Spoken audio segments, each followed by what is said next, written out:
Hello and welcome to Adult Music, the podcast with music for the mature mind. This is episode 162. I'm your co-host, Russ. I'm your co-host, Mike. And that's not all this week. We've got another special guest co-host. That's guitarist extraordinaire Jason Keiser. Jason, welcome to Adult Music. Hello, everybody. Thank you for having me, Russ and Mike. And so glad to be here.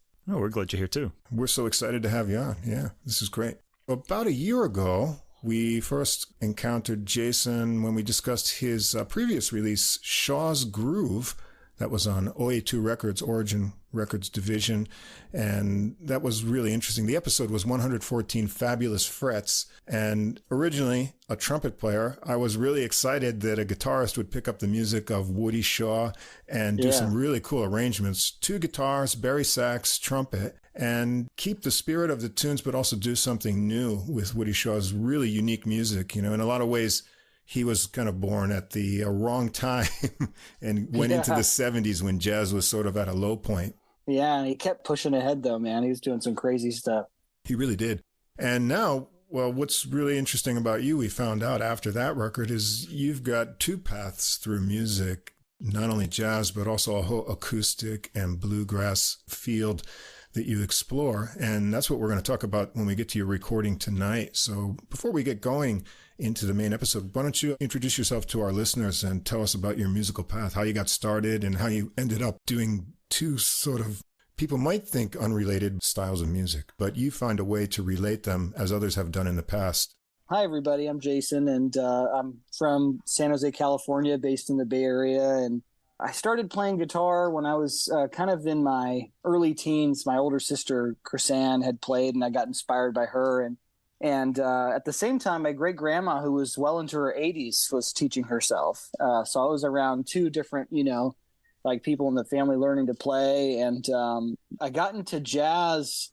At some point, I found a Coltrane CD in my dad's CD collection in the basement. And I was like, man, this is really cool. And kind of around that time, I actually found out that there was a jazz band at my high school, and I just wanted an excuse to play my guitar.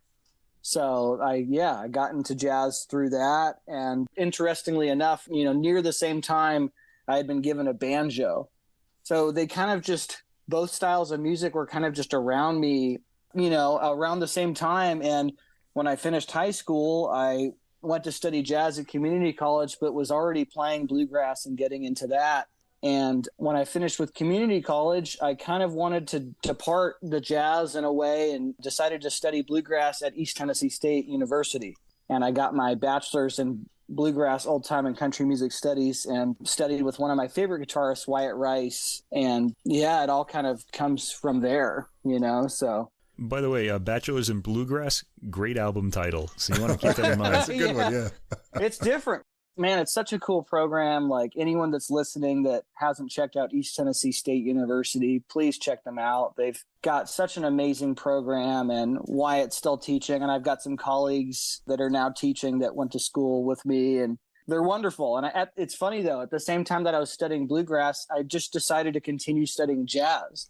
So I was just kind of still doing both. And when I finished my bachelor's, I got a master's in music and jazz studies because I wanted to kind of brush up on that, and started leading a string band called the New Acoustic Collective. And we've now done 3 records that we just fuse jazz and bluegrass. It's an interesting dynamic. And I love the fusion of the styles because they're just both based out of improvisation in a lot of ways. Now, you're going to have to help us out on our bluegrass history and things, because although totally. I like it, I'm not as, how should I say, well-versed in all the players. But I do have to tell you right away that one of my favorite guitar recordings of all time is River Suite for 2 guitars, Tony Rice and John Carlini. Yeah, man. It's an incredible record, man. The arranging, playing, and just sound is so perfect. And it's jazz, but it's more than just jazz. It has all these influences in it. There's different elements. And I often listen to that. I just come back to it. I just say, this is really beautiful. Yeah. I'm lucky to say I was able to study with John a little bit. And he's one of my mentors. And he also taught Tony a lot. And Tony taught John. And, it's funny. I should send you guys these recordings. But Wyatt Rice, Tony's younger brother, and I did some duet recordings. And we kind of tried to get that River Suite kind of vibe. We did a one take of Alice in Wonderland. and we did like one of my original tunes, some of Wyatt's tunes. And yeah, man, that record is incredible. You know, they recorded that on, it was like a Tascam, like small microphone on a kitchen table in Tony's living room with 2 acoustic guitars. And it sounds better than most modern technology recorded. It's incredible. And they do Nardis, you know, Miles's tune. They do so many great tunes. They do, I think they did a Ralph Towner tune on there. Bannister River is a great one that John wrote, and then Tony helped write the last half of the tune. That's so great. You know, that's out of print, but I've just ordered a used copy because I want to have it in my physical collection. I'm afraid it's one of those things that might disappear, you know, so. You know, on my new record, Grassology, that we'll be talking about, you know, I did one of John's tunes, and one of John's tunes that's on that record is So It Goes. Mm-hmm. And the way, like, if you listen to the voicings that I play at the beginning and end of the tune, that's exactly what John taught me. I mean, those are his voicings. And it's such a cool tune. So I'm really glad you brought it up. And everybody that's listening that hasn't heard that recording, please check out Tony Rice and John Carlini's River Suite for 2 guitars. All right, fantastic. Yeah, one of the things about adult music, by the way, when we named this podcast, we were thinking, we'll just talk about everything that isn't simple pop music, including, you know, more complicated pop music too, like, you know, maybe like the Allman Brothers Band or things like that. Yeah. But we just fell into this classical and jazz thing because I guess it's what we know best, and we sound smartest doing that. If we had to take on an Indian raga, I think we'd really be having to struggle. We have to get in a guest host for that one, I think. I don't know. As I've said, you know, I love what you guys are doing, and I think talking about this music at a more in-depth level while also just kind of talking and having this music appreciation of these different styles, I think we need more of that, especially in these 2 styles of music. We need more of that. Yeah, I want to draw attention to it and get other people just to listen. Yeah, that's right. We often say, like, this is like you would sit in your college dorm room and listen to music and talk about it with your friends and bounce ideas off. That's how Mike and I got started, like, 25 years ago now. But now the technology has allowed us to listen to all of this stuff. But the bad side is it's made music listening too much of an individual experience. You know, everyone's got their little earphones in and they're listening all by themselves. And so I miss that community aspect. So that helps us get going here. And it's going to be more fun tonight because you're in the mix with us. Yeah. Yeah, I'm looking forward to it. Let me get out of the way the rest of the things we need to say before we jump into the music. In the episode description, you'll find links to Spotify and Apple Music for all the music that the 3 of us are going to discuss tonight. And at the top of the description, there's a link to the full episode playlist. That's all the music in one place on Deezer. You can also listen to the podcast there if you want to get everything in one place. Now, if you can't see the full description or the recording list or the links are difficult to access wherever you listen to us, please come check us out on our host site. That's Podbean, podbean.com, where everything is easy to follow. If you enjoy the podcast, please follow or subscribe wherever you listen to us. Tell a music-loving friend. That helps us get more listeners. If you take a moment to give us a ranking or write a review, that helps us get listed in the music category recommendations. We could use a few more reviews, especially over on Apple Podcasts. We've been in the recommended music commentary list, but we haven't had many reviews lately, so get those fingers moving. It only takes a couple seconds. Also, come follow us on our Facebook page. Get extra info, new releases throughout the week. I put up a bunch of jazz releases this week. You can see our handsome faces over there. We're sparing you the visual aspects, right, for this normal podcast. I think the ladies would enjoy that visual element, though. I think they would. Yeah, I think so, too. And Mike is still eligible bachelor, ladies, so please write in if you want to get in touch about any questions or comments, or you want to just know more about Mike. Our email address is adultmusicpodcast, all Don't one do that word, to me, man. at gmail.com.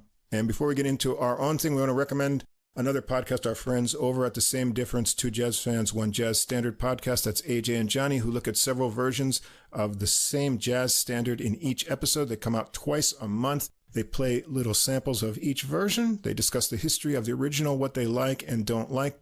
You get your history and humor all in one place. It's always a lot of fun. And there's a link to their podcast in the description. And if you stick around to the end of our episode, you can hear their audio promo as well. And we're going to play lots of samples as usual in this episode. I'm sure Jason won't hit us with any copyright strikes for playing his music. No, not at all. I don't think the artist ever hits you with a copyright strike. No. It's always like the label, especially if it's a big label. Yeah. They have algorithms and lawyers and stuff. It's those big labels and YouTube. Yes. But here's our fair use disclaimer. Music sample clips are for commentary and educational purposes. We recommend that listeners listen to the complete recordings, all of which are available on streaming services in the links provided. We also suggest that if you enjoy the music, you consider purchasing the CDs or high-quality downloads to support the artists. Please do. Please, purchase. If you don't mind me just saying really quick, the more that we can have listeners support artists directly at Bandcamp, and when you go to a show, buy a record, really, really helps us out. And I know the artists that are being featured tonight too would completely agree with me. We need all the help we can get, and we appreciate your guys' support. The technology gives, especially young people these days, the illusion that music is free, but it is not free. It costs time, money, and effort. And if you give a little bit back, it's most highly appreciated. So please remember that. Okay, so as we do on the Adult Music Podcast, we got all these jazz people here, so we're going to do a classical album. Yeah, let's do it. Because we always want to throw that curveball, it's kind of important. Yeah. We're only going to do one classical record tonight. Everything we're doing also is guitar. I mean, we didn't have to do that. We could have gone for something else, but we decided to make it an all guitar episode. Guitar theme, yes. We have a guitar theme, yeah. Okay. Now, do guitarists like talking about other guitarists, or do you? What do you think? Yeah, I think so. Although, with a lot of my students, there's like this sometimes an illusion, like, oh, if I want to get better at the guitar, I'm just going to listen to guitar players. And I always tell them, don't listen to guitar players, man. Like, listen to horn players, listen to piano players, because it gets you out of your own way a little bit, Yeah. But yeah, we definitely like talking about guitar players. So. A lot of Chopin's piano music was famously inspired by vocalists, by the bel canto singing, yeah? That's awesome. Yeah. All right, well, anyway, we have a contemporary composer today. We went right for the contemporary. Yeah. Monaco Giannoni, and this is the first time I was hearing his name, is this week, really. Complete works for solo guitar, 2006 to 2022. And this is played by Fabrizio Proietti on the classical guitar, released by Vinci Classics. And I guess I'm just going to get right into this and talk about his music and the playing right away. The first track on this album, and it's an album of a lot of short works, and there are 25 of them. So I'll talk about some more than others, I guess, just so we can get through. Anyway, the first work is called Capriccio Tonale. And this work starts out with something bright and virtuosic. It really just kind of invites us into the album. It's really an ideal start. You really kind of want to hear more after this. It's one of the few compositions by Giannoni that's in purely tonal style. And it starts with rapid arpeggios with a slight aggression to them. The melody that emerges out of this is rather sweet and appealing, and Proietti has excellent pacing and terraces the dynamics between theme and accompaniment well, so that both are clearly heard and separated. Like the theme, the melodic material is louder, and he keeps those two levels extremely well. Let's hear a sample right away so that we can get into this sound world.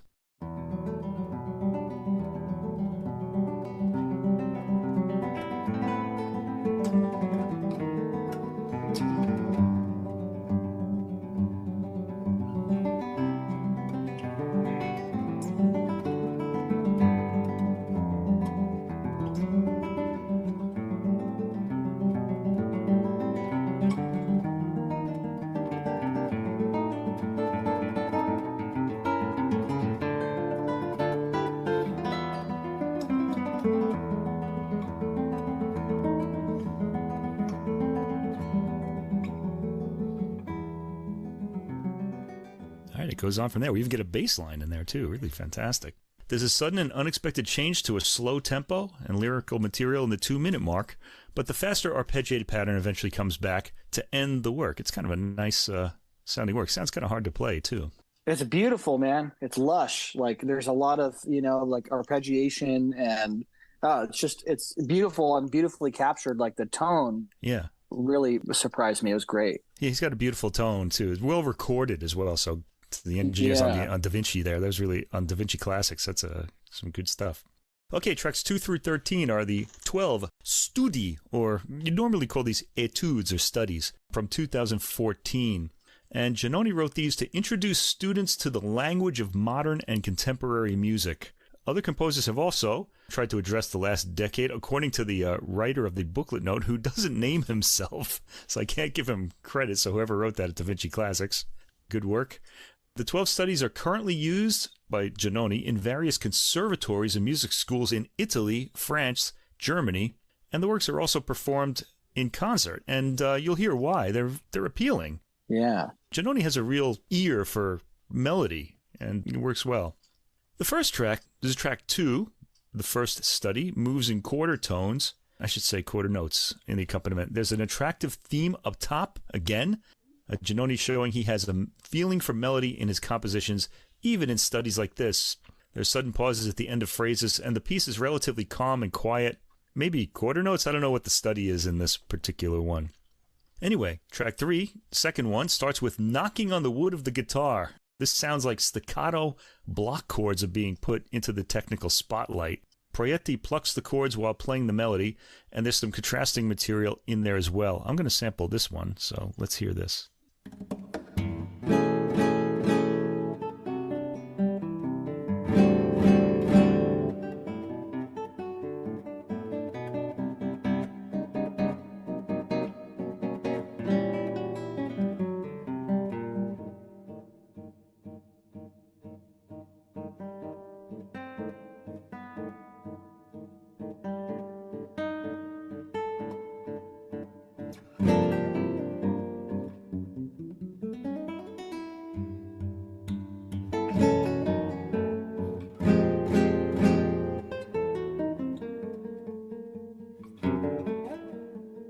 Those repeating chords in the bass kind of sound like a piano technique almost.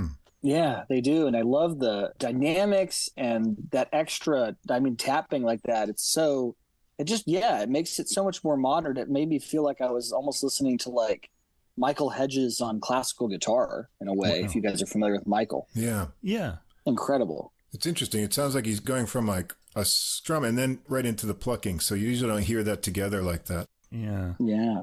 A lot of different techniques in there. All right, track 4. Number 3 has a quiet, gentle, suspended, arpeggiated harmony. And this then is heard harmonized, and a theme comes in. I suspect this is 2 opposing melodic lines in the study. We hear harmonics at the 48-second mark, and they're cleanly articulated here. They ring really nicely on this guitar. They're played in a ticking rhythm and come back often in the piece. There are pretty warm cadential chords gently played at the end of sections. There's an attractive false cadence heard at 2:23, leading back to the ticking rhythm. And I have the sample for this as the end of the piece, because I think that just sort of really appealed to me. So let's go to the last, 45 seconds or so. We'll hear the harmonics in that too.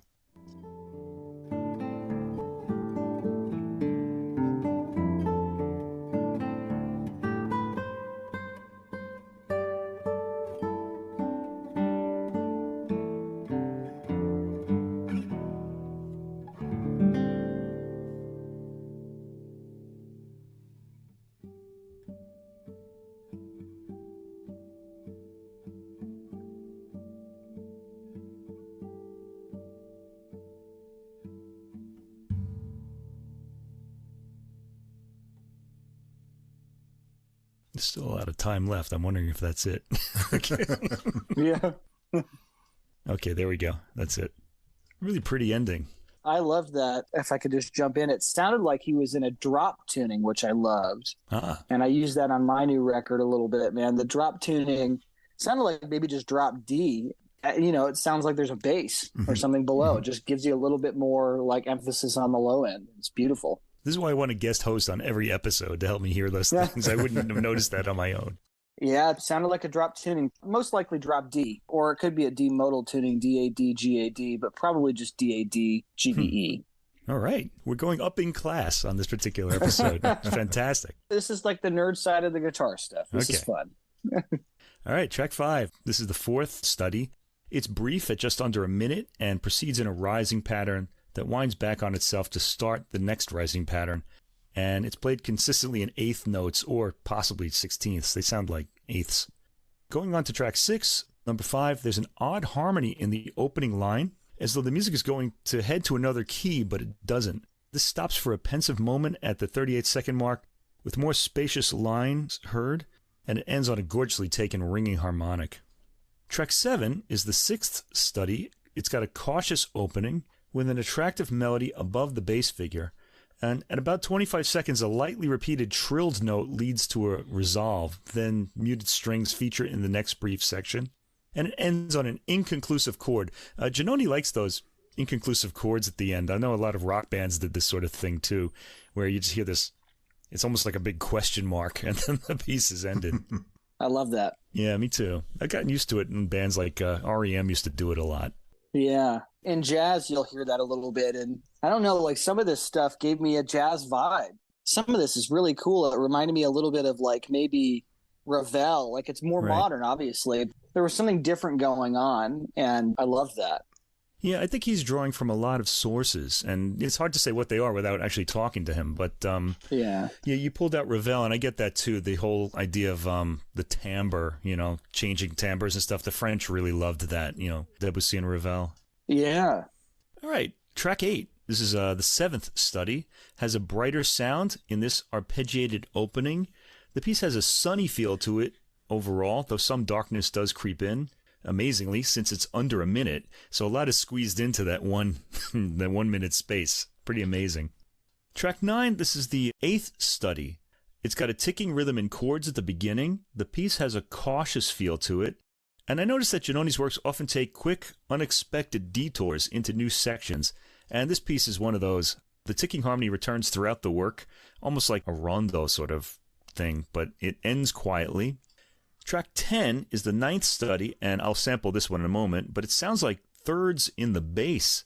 It's completely harmonized until the melody comes in. All right, and now I'm going to expose how my ear training has just gone to pot because I haven't been playing lately, so I still hear them, but I can't remember which is which. Anyway, let's listen to the opening of this.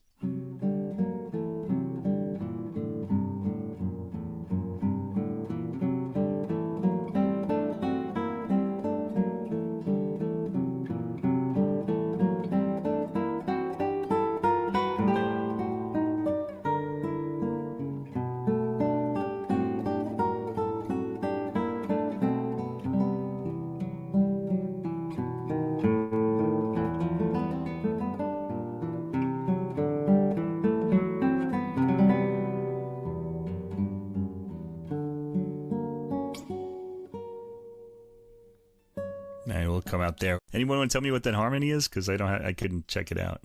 Oh man, thirds, fifths. I don't know. It could be a perfect harmony. I'm not really sure. Yeah, Russell, what do you think? I'm not sure. Other than that first piece, he's not staying in a key. So it's right. Yeah, like to me, it sounded like thirds and then fourths.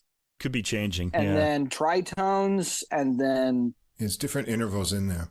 Yeah, I thought I heard some perfect harmony in there with my non-perfect harmonic ears. Yeah, it was beautifully executed, you could hear every note in the chord stack, and then the way he would play the line in the busier part, the single note line, it's really, really nice, really nicely captured and played. Right. Fabrizio Proietti is a new name for me as a guitarist. This is the first hearing him play, and yeah, it's pretty remarkable playing, really. He's got all the techniques, too. It's fantastic. There are impressive sections in this work where the harmonized line speeds up for brief spells, and by 1 minute and 17 seconds, the rhythm and the harmony take on a vaguely circusy feel. There's an attractive rallentando or slowing down at the end of the piece as it ends, again, on an inconclusive chord. I like that effect. Track 11, this is the 10th study, and there are bends in the melody here. Let's hear a bit of this one.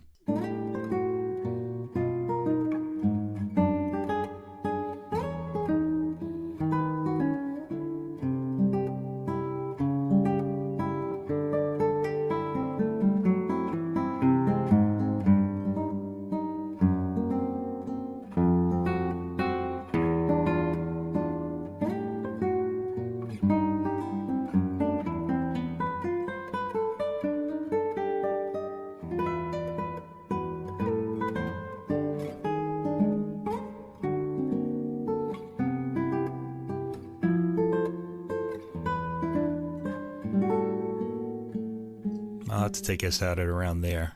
Yeah, there's something kind of drunken or unsteady about that opening line. Like a drunken waltz. Yeah, it's kind of cute. Yeah, kind of like playing in a bar or something. It had a playful feel too, you know. And I think he did a really good job bringing out that playfulness in the way he was articulating and also sliding a little bit. It's the slides, and his left hand, really, really nice. All right, track 12 is Study 11. It's a brief, rushing piece with rapid runs on two voices, often simultaneously. There's some subtle rhythmic changes in there too, and it ends ambiguously. Track 13, the 12th Study. This begins with a spacious but dramatic sound. It quiets down and the melody creeps along up to a harmonic, which signals a change to a new section.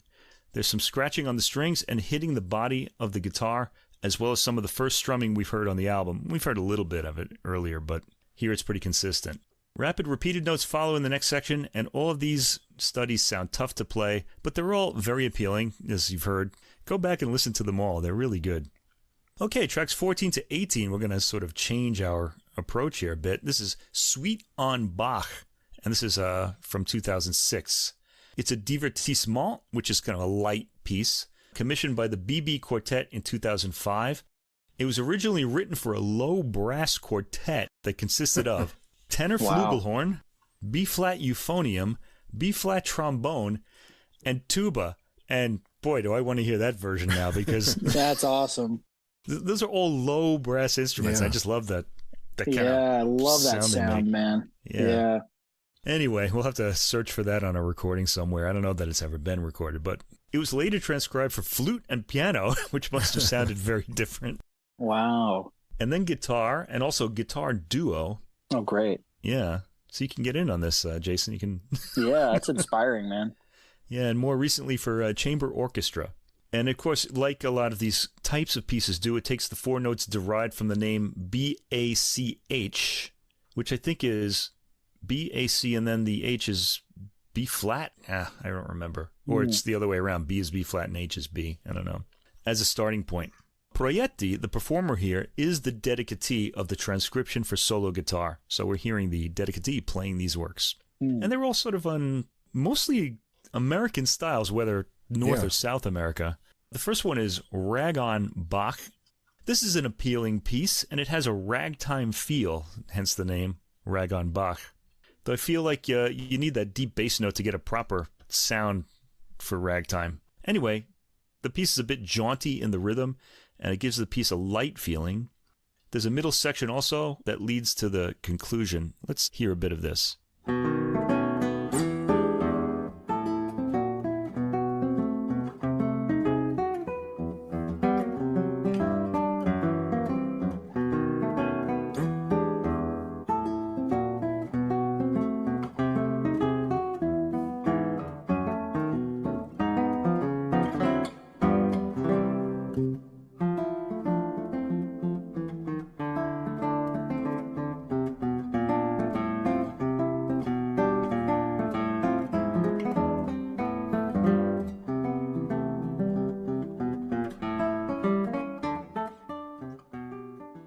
It's really interesting. The rhythm and bass lines are ragtime sounding, but the harmony is got a Spanish influence and then some more modern chords. So it's a real interesting mix of stuff. Maybe it's the modern chords that are throwing me off. Yeah.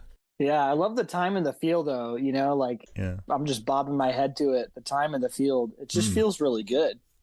All right. Track 15, Blues on Bach.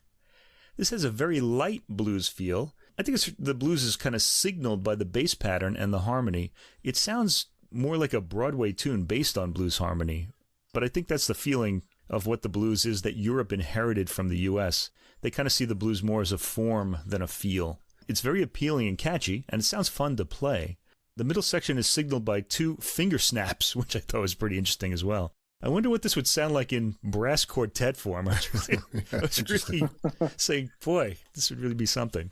Track 16, 5 on Bach. This is a complex interacting lines constituting the theme, which I guess is in 5/4. It sounds complicated and rather angular. And let's hear. This is a little different than everything we've heard so far.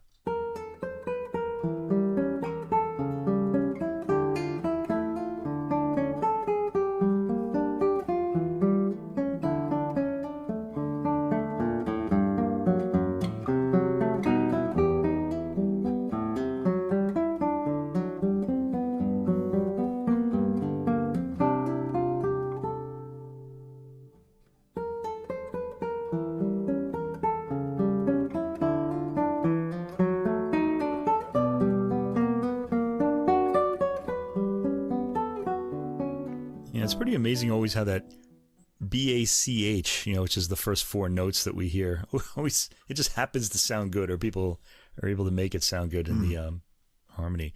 So that's 5/4, and yeah, it's hard to tell where that beat is too. It's kind of really complicated.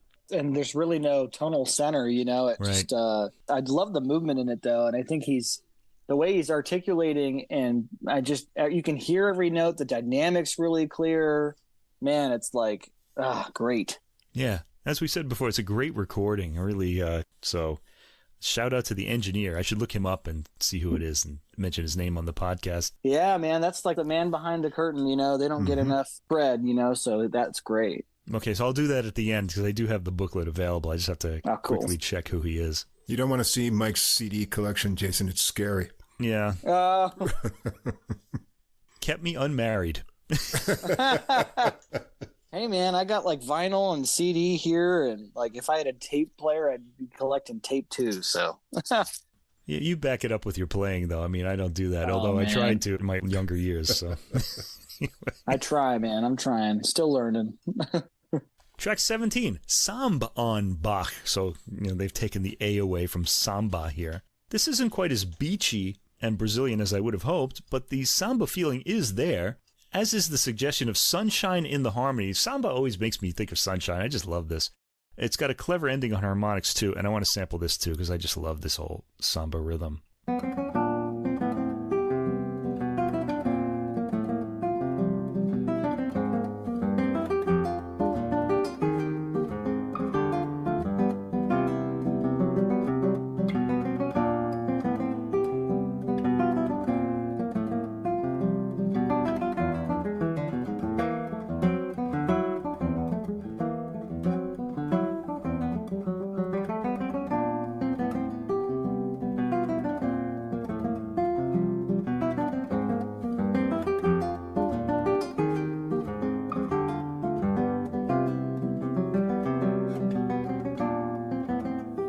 Get to the theme again there. Yeah, 3 distinct parts going on there. That's really cool. Yeah. All right. Track 18, Tang on Bach. So it's a tango. This is a pretty heavy tango rhythm. Again, it's the gesture more than the feel of the actual tango. The rhythm is pretty heavily played, and the themes are all attractive. I'd like to note, I'm trying to give a picture of what these works sound like, but I want to say I like them all. It sounds like a fun set of pieces. And yeah, like Russ mentioned the samba work, the samba on Bach. 3 distinct parts going at the same time really will take some technique. So yeah, that's tough, man. Like imagine playing that for solo guitar. It's like, wow. I was just gonna say one thing about the last one, just that it had kind of almost a choro element to it. Like the way, at least to me, I was hearing a little bit of choro and the way he was playing and the feel, just really, really nice. Is that the last piece, the tango one? The Psalm. Okay, Psalm on Bach. It had kind of a choro. To me, it had that choro element that was really nice. Yeah.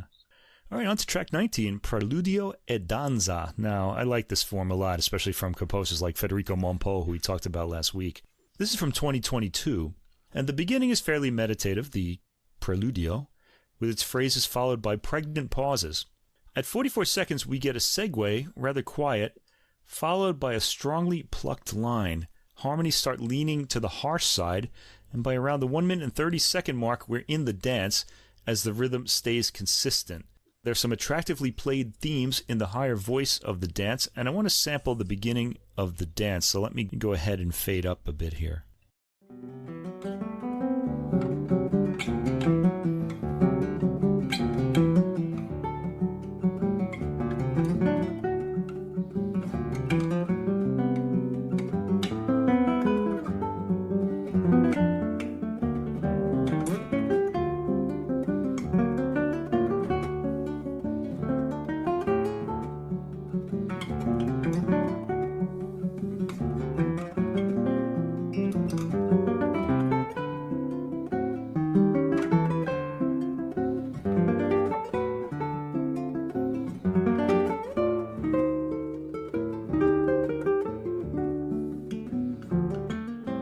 Very pretty. It has like a nice lilt to it.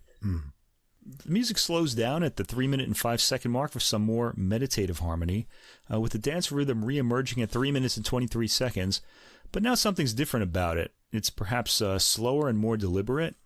There's a sudden change to arpeggios at the 4-minute and 23-second mark, and the piece ends with a slow theme, followed by a set of open fifth chords.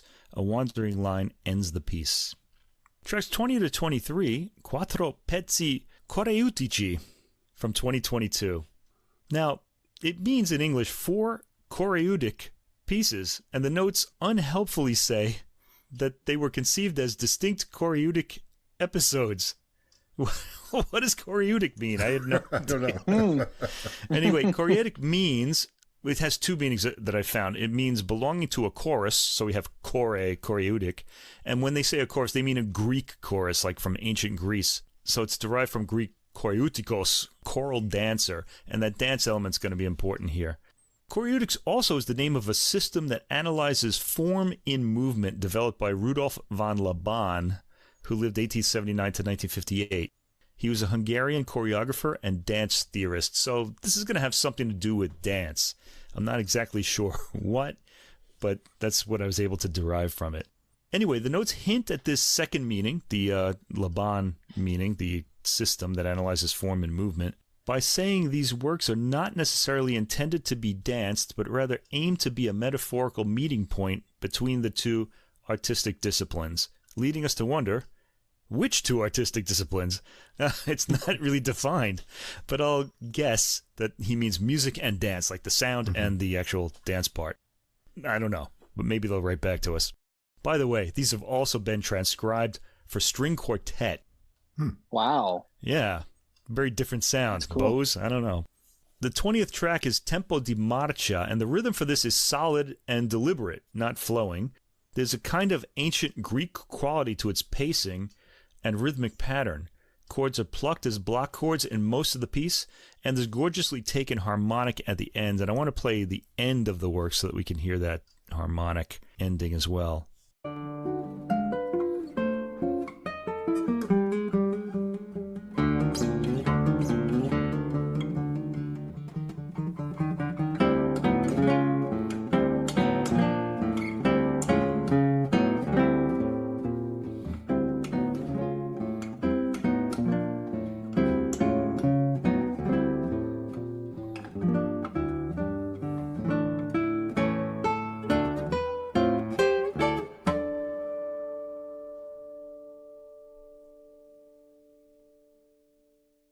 Just let that ring until the very end. Really fantastic. I love the harmonics, man. I love it. You know, some people think I overuse it in my playing, but I love it. Like the harmonics add this extra element, and you know, when you can hit them correctly on the guitar, man, there's like almost nothing like it. You know, it's just got this bell-like quality. You know, the guitar just has such an interesting tone and way of capturing it. Yeah, I myself am a big fan of just bells in general, especially Western ones from Western churches. Even I like these big Buddhist bells that we have here in Japan too, but I tend to like the Western ones. Yeah, that's amazing. It's one of the things that attracted me to the piano, and I like any instrument that has a note that decays. Like the guitar is one of them, and I just really love that. All right, track 21, Adagio, starts with mid-tempo arpeggiated lines and stays there. There's a hazy focus to the harmony. Now, by the way, I want to mention, none of these works seem to have a tonal center. And for people who think that they don't like music that's not in a key, I would say listen to these. They're all very appealing. You don't really need the key to have like an appealing work, you know? It just makes it really intriguing to me, and just feels like it's sort of floating a bit to new, unexpected places every time when I hear a work without tonal centers. Kind of reminds me a little bit about the Beach Boys, too, because they tend to move from tonal center to tonal center, really. Yeah, if you can move a composition around in different key centers without people noticing, they just think it sounds good. That's good writing, you know? Yeah, and I think that's what's happening here. All right, track 22, Valse. This is kind of a harsh waltz with strongly accented chords added from time to time. The piece ends charmingly, though, on a sudden concluding chord. Track 23, Andante ben ritmico. The rhythm is slightly on the aggressive side, and there are cool open fifths in the bass line at times. The piece keeps traveling. It sounds like the strings are being slapped during one of the patterns, and the piece has a lot of winding flow. The ending is inconclusive harmonically, but the last appealing chord is allowed to decay. Let's hear the opening of this track.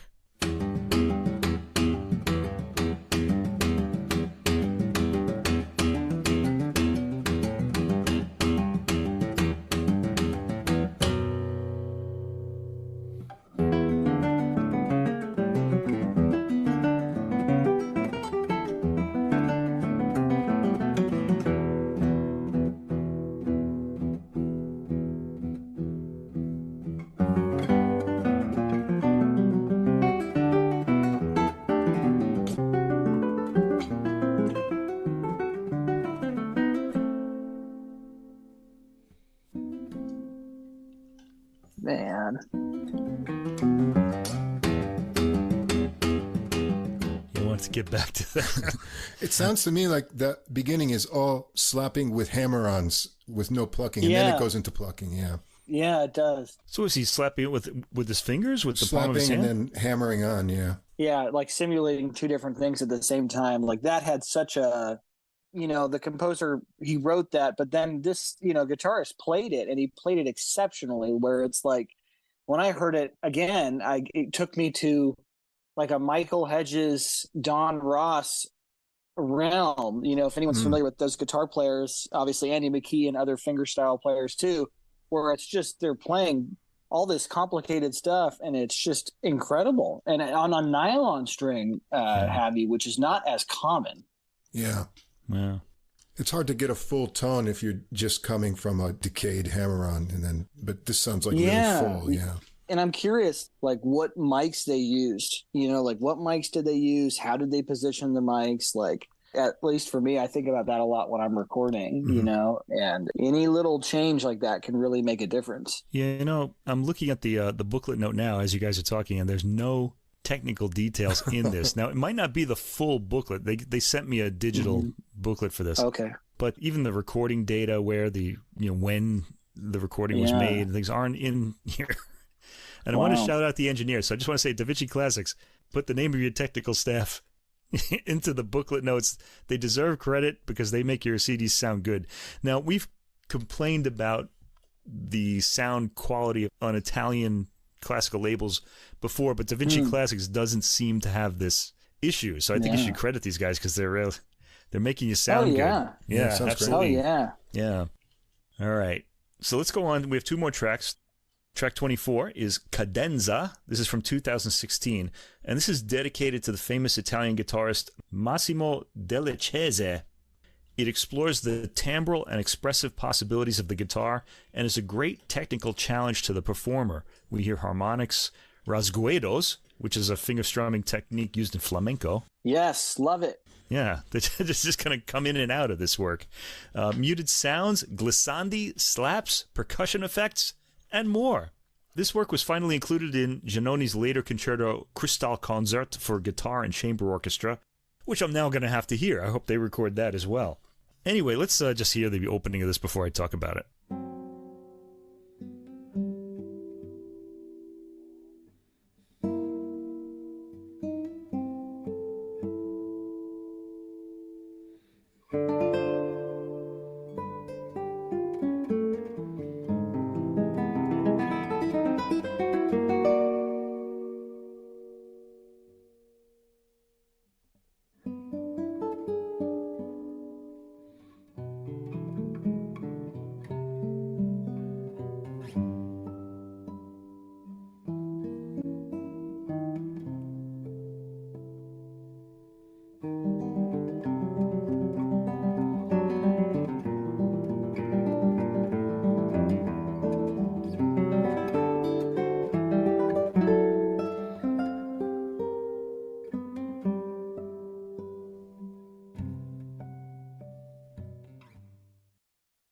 So there are slower moments that make this sound more like a composed work than a cadenza, which is supposed to be a solo bit for the soloist in a concerto.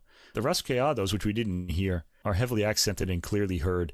The piece ends with a rising arpeggiated chord. I probably should have picked a different part of that to sample. Oh, it's still beautiful, though. I mean, you captured the harmonics really nicely, and I thought that was really beautiful. Yeah, I did too. Now, the last piece, track 25, Un Petit Rien, which is a little nothing in French, 2020. This is dedicated to the guitarist Cristiano Porchedu, which sounds like a Sardinian or maybe a Sicilian name. It has small dimensions but great emotional intensity. It's a piece that moves, agitates, soothes, and consoles. A piece that sounds like a promise, according to the unnamed author of the digital booklet notes. Yeah, Da Vinci Classics gave the writer of the booklet notes some credit too. All right, anyway, this starts with an insistent repeating note. Some surprising but colorful harmony follows. The piece keeps a slowish, meditative pace, but the harmony is always surprising. Unexpected harmonies often appear at points in the melodic line. At the 2-minute mark, the music gets a bit restless and the tempo speeds up a bit, but we oddly steer back to the opening. There's some interesting compositional ideas here, and the piece ends with a high harmonic over a bass note. So that's pretty cool. You're way high up in the harmonics, and then you hear that deep bass note as well. Just to conclude, despite the technical difficulty and reason for being of many of the works, the pieces all wind up being enjoyable for their catchy themes and Proietti's projection of the rhythm, and this is despite most of the works not having tonal centers. I thought the most harmonically interesting piece was the last one, Un Petit Rien, which comes across as much more than a little nothing, which is what its title means. The works on Bach's name were all entertaining, while the cadenza showed some impressive technique from Proietti, as did the etudes, which are all highly musical, melodic, and appealing. The album made me want to hear some of Giannoni's non-guitar music as well as his guitar concerto, just to get an ear for how he orchestrates. It's music that fits into the 21st century, yet still has high melodic appeal, something that the 20th century started to do away with. I'm glad we're still hearing melody. I'd recommend getting to know this composer's name and his music. I'm going to certainly look into some more. I thought Giannoni's compositions are interesting because of their freshness, this unique harmonic sense which seems to maybe draw from jazz and other more modern harmonic ideas, and then this full spectrum of guitar tones and all the techniques required. Not everything's tonal and melodic, but each piece seems to have a clear destination, and it's very engaging. I think my favorites are the suite on Bach's name for the playful ideas on the common musical forms and rhythms, and I really like the Preludio e Danza, which I thought had a unique beauty to it. All of these sound really challenging, but Proietti pulls them all off. He makes even the study pieces sound extremely musical, which is not easy to do. And his varied tones were intriguing and matched each section and the seemingly musical idea really well. So fine performance and interesting compositions. Yeah, I thought it was great. I mean, not only did the compositions stand out, but I also, as a guitarist myself, really appreciated the player. And I think we should check out more of his work. Yeah. And see what he's up to, because he's not only got a really amazing command of the instrument, but his chops, having an understanding of these different small but subtle stylistic elements will help when you're learning and playing something like this. And I think he did a remarkable job, and the composing is wonderful. One of my favorites is definitely Cadenza. Yeah. And I also really like the Psalm on Bach and those others that kind of play off of that. We hear some ragtime, and right. Yeah, it was a real pleasure to listen to. Yeah, let's say the guitarist's name again, Fabrizio Proietti, and keep him in mind. Yeah. Wonderful. All right, on to the jazz recordings. All right, we're going to jump over to the jazz side, and I think anyone who listens to us regularly knows that we have a thing for organ guitar trios, because we're always talking about them. Yeah, in fact, when we had a guitarist coming on the podcast, our first thought was, oh, great, we'll get to hear the organ, because we really love the Hammond organ a lot. Well, I just love the Hammond organ, and now it seems to be kind of a renaissance of organ trios. Everybody's getting into it and recording it, and so I can't get enough of it. And so we're going to hear two of those before we get to Jason's album. I just want to say, love the guitar, too. Yeah, of course. Yeah. Oh, yeah. But I would have a Hammond organ if I could find a place to keep it. I don't know where I could find one in Japan. It'd be a little difficult.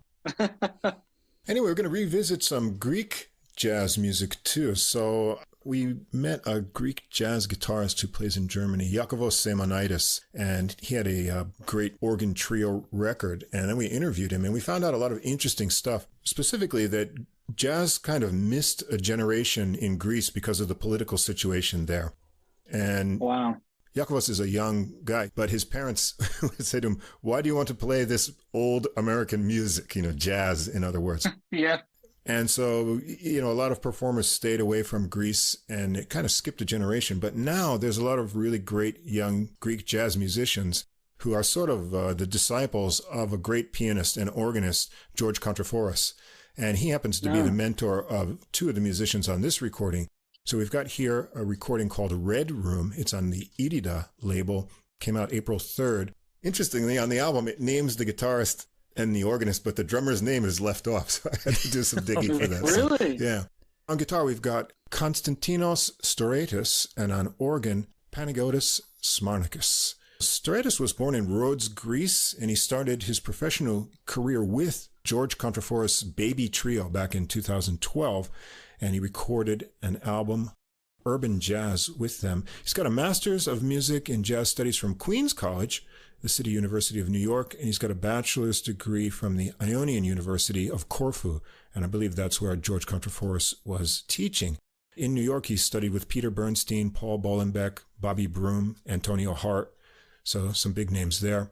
And he's performed with a lot of other international players, including Mike Clark, David Wong, Winard Harper, Emmett Cohen as well. And he's got two albums. This one and his previous one is called Mr. K. That came out in 2020. And he also got a Fulbright Foundation Scholarship in 2016. And so he met the organist Smarnakis here in 2018 through their mentor, George Kontraforos, both being students at the Ionian University. And the album notes say, through their shared love for the Hammond organ and especially for the sound of Jimmy Smith, Wes Montgomery, and Larry Young Grant Green, they started to find their own personal sound and write their own compositions, resulting in the recording of their first personal album, Red Room, which was released here on Irida Jazz. And the album notes are written by George Kontraforos, and he says, quote, "This organ trio is a perfect example of the continuation of the jazz organ tradition that started in 1955 with Jimmy Smith. These three gentlemen show great respect at that tradition, but also have a personal touch and fresh sound." Let's add in the drummer's name, too. Another Panagiotis Themas on drums. How did you find that? I just had to find the record label page, and also Stouraitis' Facebook page has some more details. Okay. This was recorded March 9th, 2023 at AUX, or I don't know if they read it as AUX, studio in Athens, engineered and mixed by Giotis Paraskevadis, mastered by George Priniotakis at Art Tracks Athens.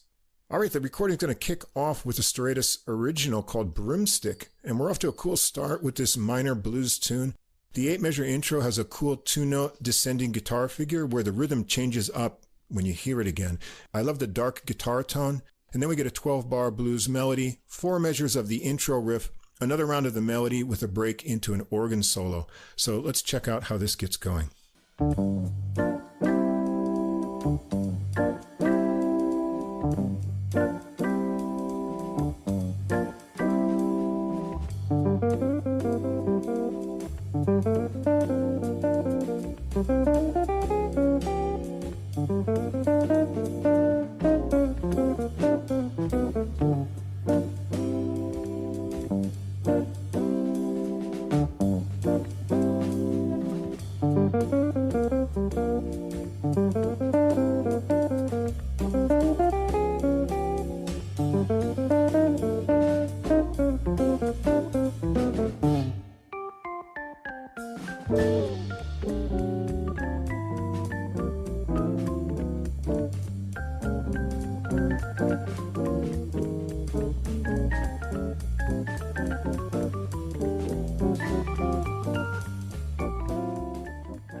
Yeah, cool stuff, and the solos just stick to the 12-bar minor blues form. Let's pop back in and hear a bit of the guitar solo on here so we can get a sense of Stouraitis' guitar style.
really like his rhythmic playfulness, and normally I'm a big fan of fluid lines, but I like these short, perky notes that are sort of staccato in places, and they really add some tension. And he's got some harmonic tension there with some notes that are way out there and leave you hanging.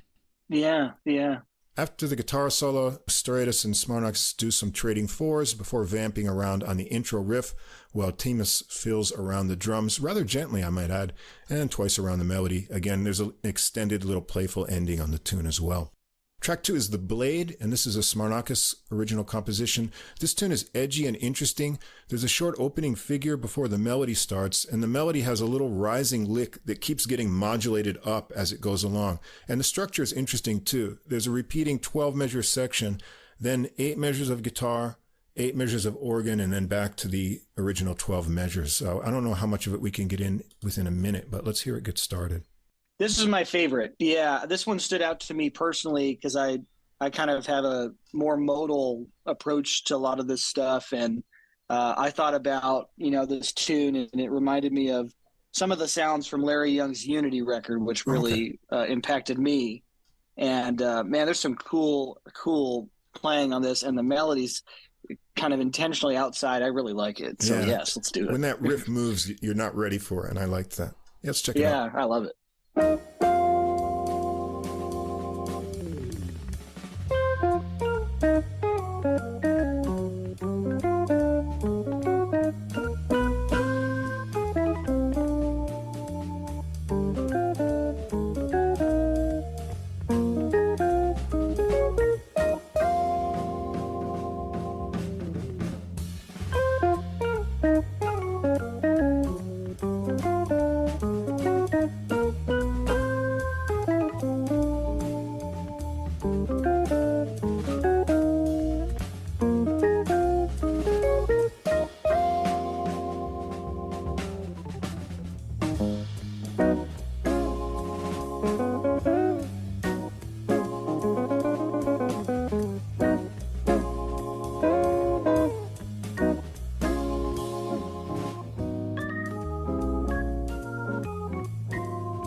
It's kind of cool. Rather than like a bridge, you just get these two interludes, first guitar, then organ, and then you get to hear that cool modal idea again. I like it. Yeah. Stouraitis solos first with snappy lines, and Smarnakis has a nice chugging organ bass line going on this tune. His organ solo has some cool double time lines mixed in, and a tone with a real percussive attack here, working up to some bluesy lines before they get back to the melody sections. Track 3 is called Stay Low. This is a Stouraitis original composition. This one has a cool groove, started out with 8 measures of drums from Themas. The guitar melody is a repeating 16-measure construction with a repeating descending figure that gets really stuck in your head. But don't miss the really funky organ bass line and percussive chords underneath on this tune. It's really fun. Let's check out the beginning.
So Stouraitis solos first there. I like how he uses the melody riff idea in his solo. It's such a nice line. You might as well use it and riff off from that. He also gets some bluesy touches, some nice double stops, and builds to a big climax. Now let's hear some of that a little bit later on in the tune.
milking yeah, that man, lick. that's great. Yeah, building up the tension with all that repetition. And yeah, really cool stuff. Yeah. Smarnakis has a more shimmering tone on his organ here, and he keeps that in the solo, and it's really playful, slower descending, chromatic figures in there too, and just once more through the melody at the end with a little rising tag figure that wraps it up. I wanted to say one thing about the solo. I heard some Pat Martino in there, some little Pat Martino that Pat used a lot. And actually, it's interesting. I thought that the guitarist had a little bit of that Pete Bernstein sound, and it's cool to hear that he studied with him. Right. Really, really cool. And you can hear some of that. And I really just, in general, in this solo and throughout the record, love his use of rhythmically quoting the melody and also melodically quoting the melody. Like that's really nice. Yeah. Sometimes we don't hear enough of that in current playing. I think it's nice to hear it come back and just be reminded of it. Yeah, it's nice. That's right. All right, track 4 is Rift Walk. This is a Smarnakis original composition. This one has an alternating chord 8-measure intro. The melody is a riffy 8-measure construction that repeats, and I like the unexpected modulation of the riff in the 6th measure. There's another section of the intro chords idea before Stouraitis is off on his solo. Let's just hear it get going.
Bluesy solo on this one that he ends up in some chords. But let's come back in and check out an organ solo on this tune from Smarnakis.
Some really cool, tricky rhythmic licks there. Fun solo. It connects back to the melody from there. Really nice.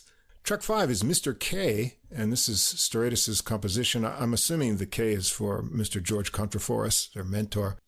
It's got a light 6/8 swing feel with understated drum brushes. The melody has an ABA kind of structure, but the final section is only 6 measures into a break for Smarnakis' organ solo. Track 6 is Athens Calling. This is a Stouraitis original composition. Themas gets to start this one out with 8 measures of drums. The melody's an AABA structure with guitar riffs with some double stops that alternate with drum and organ chord hits on the A section and swinging all together on the B. And the final A section ends with a surprising rising figure into a break for a guitar solo that has some fun low rhythmic licks to get it going. Let's check it out.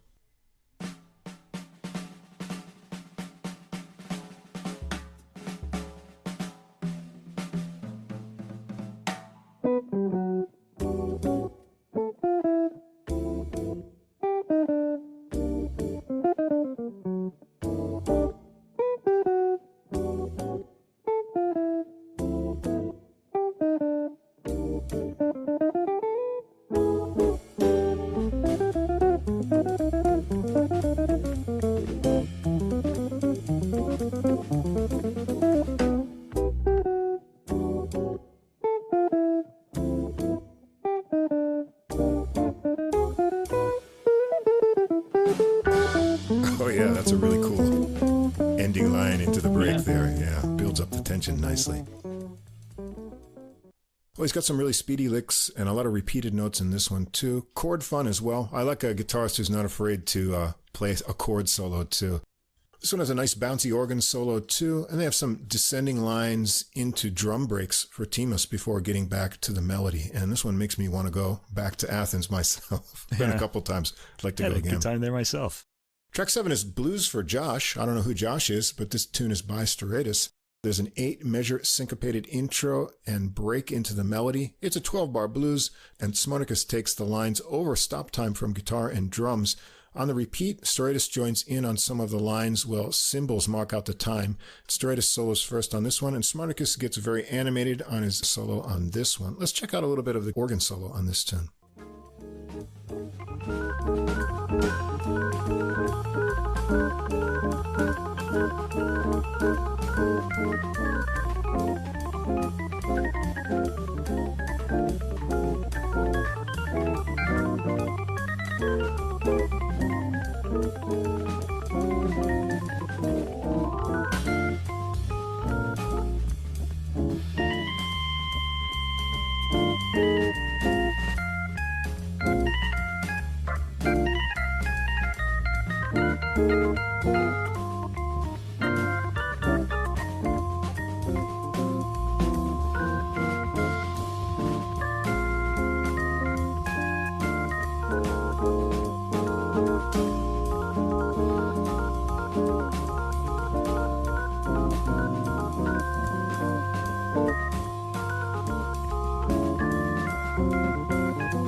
Holding out the note there to build up some tension. And they trade some fours with Themas for a few rounds before getting back to the melody. Track 8 is Red Room, the title track by Smarnakis. This is a real fun one. Themas gets to start it out with a clicky Latin beat. The minor melody is an AABA 32 measure tune with organ taking the A sections and a switch up to swing on the B section and a handoff to guitar. And then Smarnakis is off into a solo. Let's hear the melody on this one.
Those switch-ups, but after a while they just decide to keep it swinging under the solo, and Stouraitis comes out swinging too with speedy licks.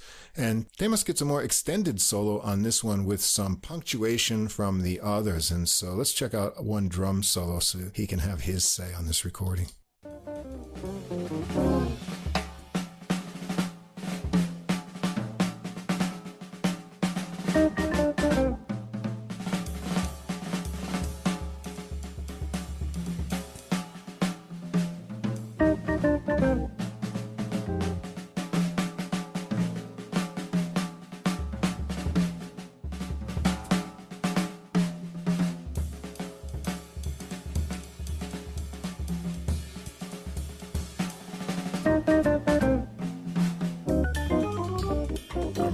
To the melody there to wrap it up. And the recording ends with a nice title, Hot Bucket, from Smarnakis.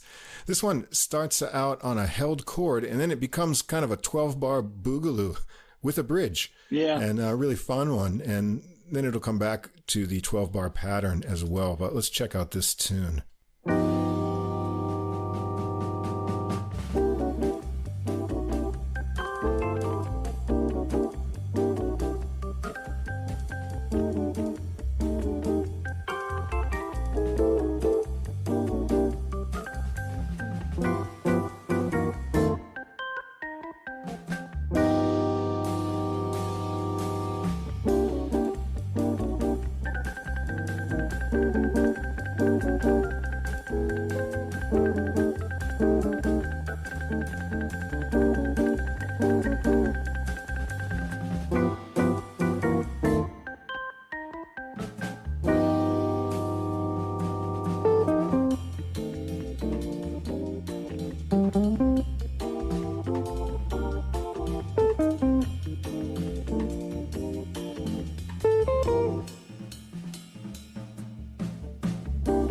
a little bridge there before back to the pattern there. Yeah.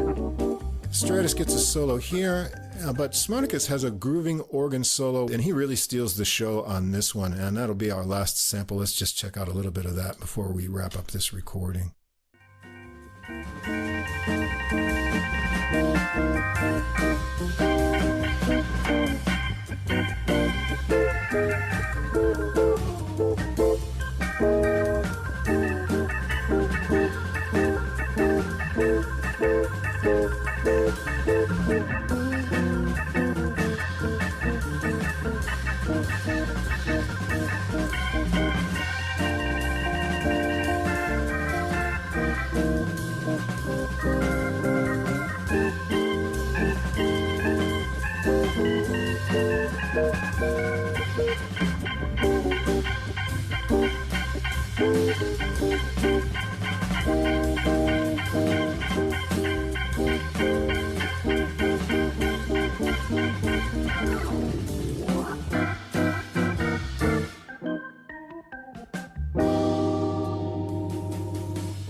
Once more through the melody to wrap it up. Well, hot stuff here. Great 60s vibe, but with all original tunes. The grooves are varied and fun, and the solos are inspired. I like the warm, dark tone of Stouraitis' guitar and the varied rhythms in his lines. I felt like Smarnakis gets more momentum on the organ as the recording goes on. Getting really excited on the last tune there. And Themas has his spots too. It's all Greek to us again, and that always means great jazz being handed down in the George Contraforest tradition. Speaking of which, if we were on video, listeners would see us all bopping our heads to the rhythm. Yeah. And in this case, even playing air guitar. That's right. And a bit of air organ, too. Everybody's missing out on that, how enthusiastic we are. I think that would make people listen to the music more. But, then I'd have to wear clothes. Anyway, I thought this was a very appealing organ trio playing. And it's got a variety of styles. And, of course, there's that Boogaloo at the end, which Russ knows made that my favorite track on the album. I'm a big fan of the Boogaloo. The organ caught my attention the most on this album with some pretty virtuosic solos and some soulful wailing on chords in Hot Bucket. I like the way the guitar actually came in and started playing them with him midway through. Also, there was that repeated note on the organ. It's not really a native sort of technique for the organ. It's more of a... Yeah, it's more of a guitar thing. Yeah, it's more of a guitar thing, yeah. Jimmy Smith used to do it too. So it's kind of interesting to hear because the organ is more of a sustain instrument, so you just hold, notes, which he also does. Yeah, just in general, I loved like the ensemble playing, like the listening, the energy. I loved how everyone played off of each other. I think that's like always like one of the most important things about a recording when you're playing with other people. It's like it's a group effort and listening is paramount. What else? I mean, I don't know. There was some really cool, I was hearing a little bit of Larry Young throughout, what he was doing on the organ. And I really liked, like, I'm a high risk player and improviser, and it was cool to hear them trying to take risks. Yeah. Always great jazz. Yeah. The difference between a lot of modern jazz and old jazz, when you listen to a lot of the 50s and 60s jazz, there's a lot of mistakes and landing from difficult spots. And now that you can just punch in and do something again, the temptation is great.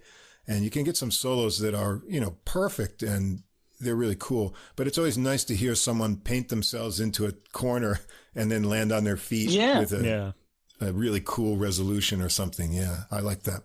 I love it, man. It's like tension and release, right? Yeah. It's like if you don't have that, I mean, at least for me, it's like, it needs that. Like, go somewhere with it. What are you going to do? Show me. Yeah. Take me over the ledge and then exactly. And then bring me back. Yeah. Yeah. And I heard that. And the tunes are, man, all original tunes, really cool. Like I said, my favorite was The Blade. I just love that modal, kind of more modern aspect. I love that fourth sound. There's fourths in it. And it's just got this kind of McCoy, Larry Young kind of vibe that struck me. Right. Another thing that struck me about this album too is the playing of the guitar. I thought he had really good taste, like as to what to play. Like he didn't really just, go off and sort of play a lot of like virtuosic solos, but he just played the right things. And I've just come to appreciate that more as I've gotten older. So I really enjoyed that element. Yeah. Well-structured solos. Yeah. Yeah. Well-structured solos. Yeah. And quoting the melody, man. It's like, Like when I was a younger player, at least for me, it's like I tried to do way more fancier stuff. And then at some point I was like, wait a minute, what about the melody? Yeah. Yeah, exactly. What about that? All right. Yeah. More Greek jazz. We'll keep bringing them on as I find them. I'm always excited to hear what the younger players are doing. Yeah, it's great. All right. And now, have you had enough organ trio? Well, I haven't. We're not done yet. One more. Yeah. And this is a really exciting young guitarist, Mike Clement, and his new recording, Hittin It, on Cellar Live. This came out April 5th. Mike Clement's originally from the west coast of Canada. He came from a musical family and started playing guitar at the age of 11. He's got a bachelor's degree in jazz studies from Vancouver Island University, and he relocated to New Orleans, getting a master's degree in jazz from the University of New Orleans. In episode 81, Summer Strummin', we heard his debut, Unfinished Business. It was a self-release, also an organ trio, and I really liked it. And I think he was surprised that I found it. He talked about it back then. But here he is with new sidemen and on a big label. And they got a Grammy Award last year, right? Cellar Live. Yeah, it's awesome. Mike Clement on guitar, and from what I can tell, all original compositions here. John Lee on the Hammond B3, and a big-name drummer, Herlin Riley, who's a member of the Lincoln Center Jazz Orchestra, plays with Wynton Marsalis, among many others. It's awesome. This is produced by Mike Clement, recorded at Morigini Studios on May 24th, 2023, engineered by Rick Nelson, mixed by Chris Butcher, and mastered by L. Nix Mastering. Starts out with a tune called Actualization. It's a 4-measure intro, which is the turnaround from the end of the melody that has a big organ chord, and then the melody, which is 34 measures. Clement swings it nicely with a warm tone over throbbing walking bass from Lee. It's got a catchy riff that keeps coming back. Let's hear this album get started.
On soloing, some smooth double stops, speedy chops, and Lee has a happy sounding organ solo on this one too, and they take it through the melody again to a big final chord hit at the ending. Track 2 is called That's It. This has a medium shuffling groove with Riley's brushes and a 32-measure AABA melody. Clement double stops the final A section into an organ solo from Lee that has a percussive and clear tone that he makes good use of on some repeated notes and zippy lines. But let's check out Clement's solo on this tune.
Mike, thanks for an exactly 1 minute long solo.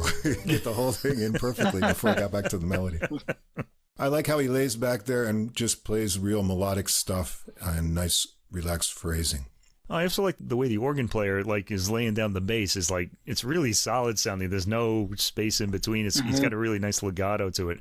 And if you listen really closely on that track, there's kind of like a softness to the tone and the hi-hat of the drum is kind of just falling into that. It's just a really beautiful sound. It's got like a little sort of pleasurable combination of timbres in there. It's really nice.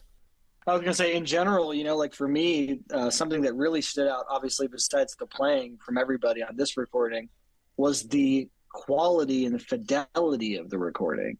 I really appreciated not only the way it was captured, but just how clean and bright everything was, Yeah. I mean, the organ sounds huge. It's it does. Presence, yeah. But I was going to say about Riley's drumming, his sound is really unique. He has interesting cymbal sounds, and just the way he combines the rest of the tones on the drums, it's very distinctive, and it's maybe all part of his style. All right, track 3 is Temperance, and check out the groove on this tune from the organ bass and Riley's clicks and percussion sounds. After the 8-measure intro, the 16-measure guitar melody has a repeating riff idea that builds up and then finally modulates in the last 4 measures. Then there's a 4-measure vamp interlude where Clement lets some speedy runs loose. Let's check it out.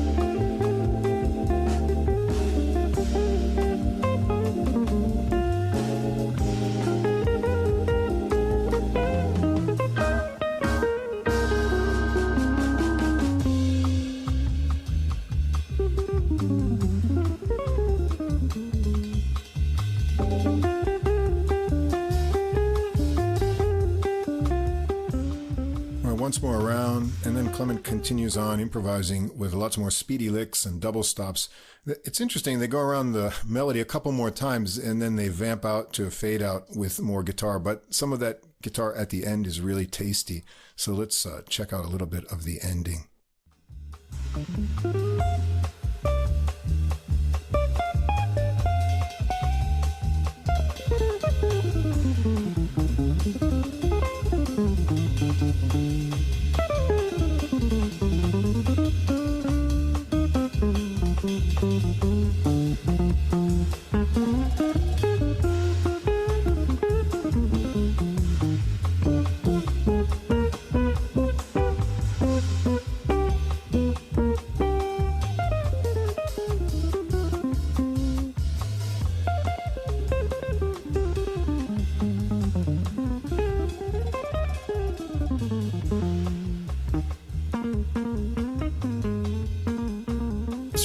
Mike Clement has some really good chops on guitar. It all sounds so smooth. Yeah, man. Sounds great. Great feel and great tone and really fluid, Things are really moving there. It's really nice. And again, I love that big fat organ bass. All right, track 4 is called Mr. Not So PC. This is a cool one. Title. There's a syncopated chord hit and guitar lick intro. It seems to actually be 9 measures holding the tension a bit before the melody comes in, which is a speedy minor 12-bar blues taken in unison by organ and guitar, twice around, and then 8 measures of the intro idea again into Clement's solo. Again, has some real blistering fast lines in it. And Lee has a really pumping organ solo on this tune, and Riley gets a banging drum solo on this. Let's check out some of his drum sound so you can see what I'm saying about how unique his concept is.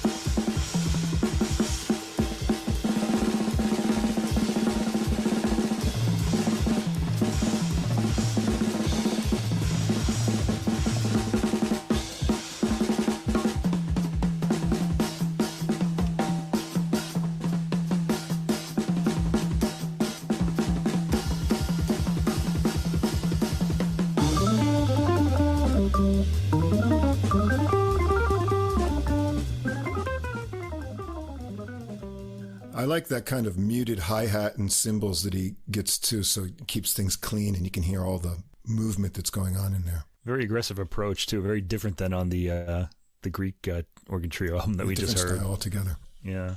Yeah, really, really cool. Track 5 is called So Bro. B-R-O. Another 12-bar blues, a shuffling one on this tune. Clement takes the melody and chords it up on the repeat. Then they do another round with unison descending guitar and organ lines into a guitar solo break. It feels really good. Clement sounds like he's having fun on this tune, and Lee's solo is great on this one, switching up to a shimmering tone and choppy chords. Let's check out the organ solo on this one.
I love an organ player who really knows how to get all the drawbar settings just for the right part in the tune and really bring out that tension. That sounds great. Yeah, really wonderful. I was wondering about the title of this. You said, so, bro, what's going on? Or is it, oh, that is so, bro? Which one do you think it is? I don't know. I don't know which one it is. Really cool tune. Track 6 is the title track, Hittin It. It's a funky, clicky drum beat from Riley and syncopated organ, bass, interval line here. The melody's an AABA structure, but with 16 measure sections. And we'll have a listen to the start of it, but because of that longer structure, we won't get through everything. But let's see how this title track sounds.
The groove is busy on this tune, almost a bit boogaloo-y, but he's more laid back in his phrasing on this one, still getting some speedy licks in.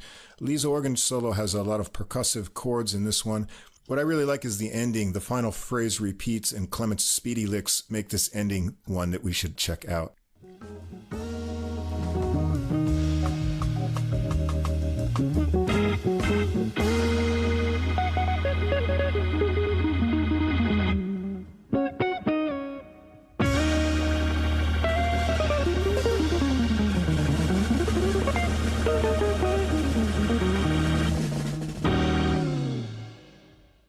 That's an ending. Oh, yeah, man, that's great.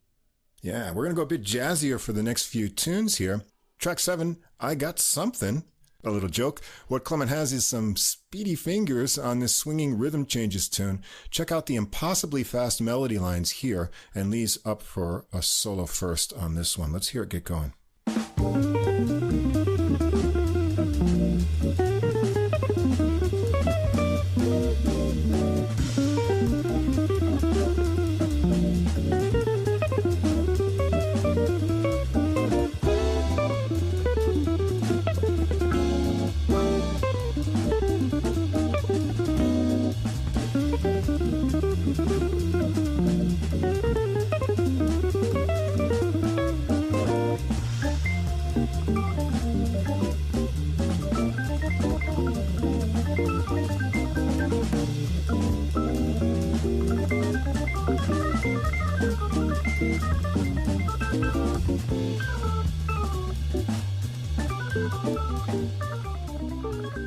like Riley's light groove and fills on this one. It's so light and skating right underneath everything there. And he gets a solo on this one too.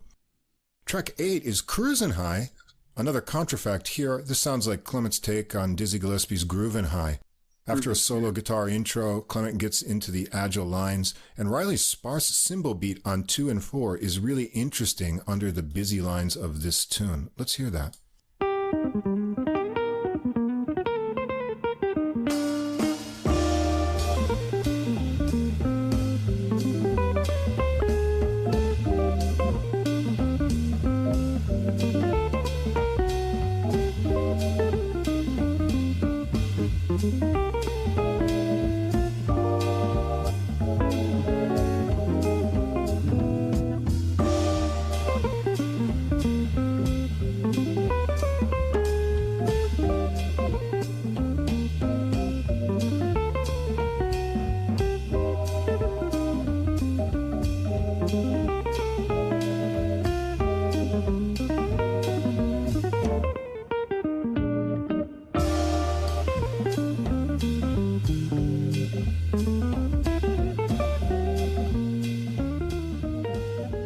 Clement will continue on for a solo, and Riley will switch up that cymbal to more of a ride cymbal and get it swinging over walking bass from Lee, who switches up his pattern too. And Riley gets a solo on this one before switching back to the original groove for the final melody. And the recording ends up with Pick Peck. It's a boppy 12-bar blues here with a unison guitar and organ melody. Let's take a listen to it. And what I think we've got here are bird blues changes. Jason, tell me if you think I'm right on that. Oh yeah, man. I heard bird from the last half of this record on, like all of that, like contrafacts of I Got Rhythm, contrafact of Groovin' High, and contrafact, like. I think this is like Blues for Alice, a little different chord change pattern. Yeah, I need to listen to it again. Yeah, let's take a listen.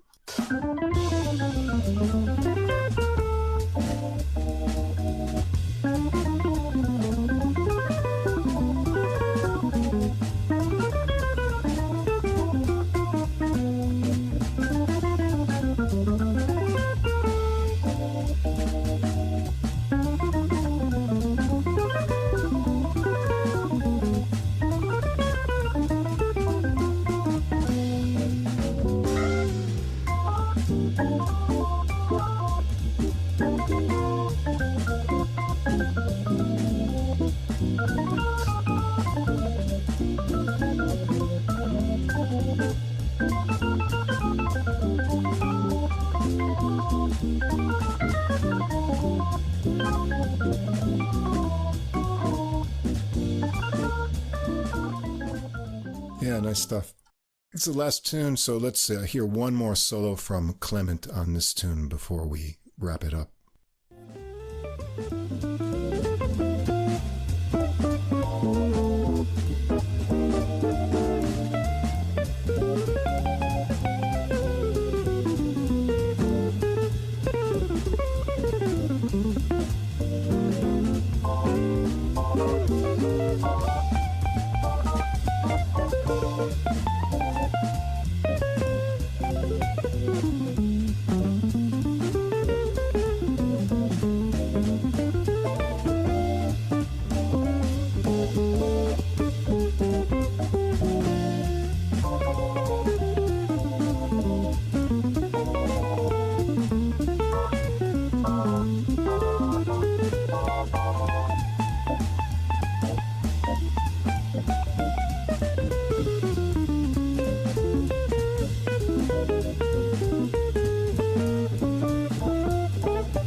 Gets another drum solo from there before they get back to one more time around the melody, and that ends things.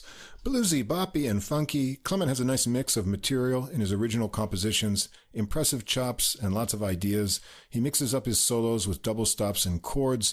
Everything comes off sounding like a lot of fun. Lee's organ playing is great with popping bass lines and all the right tones for whichever mood's at hand. And Riley's drum style and sound is unique, always making great grooves. Another great organ trio recording from Mike Clement, and I won't be sad if he stays with this format and gives us some more in the future.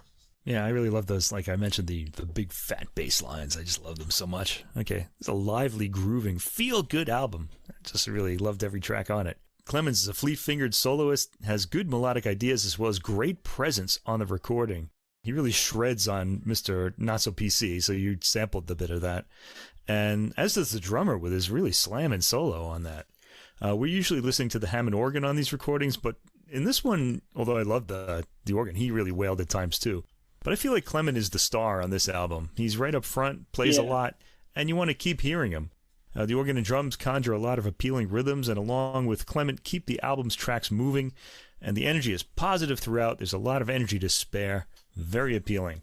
Yeah, I really enjoyed it. I really liked, as much as I liked the playing, I liked the writing. I liked the contrafacts of Mr. PC and Groovin' High and I Got Rhythm, and a serious nod to Bird, while still having Clement do his own thing, I think was really cool. It's cool to hear some of those lines on the guitar. Another great master is Bruce Forman, who just is playing Bird stuff all over the guitar and making it totally his own too. And I think Mike Clement's onto something there.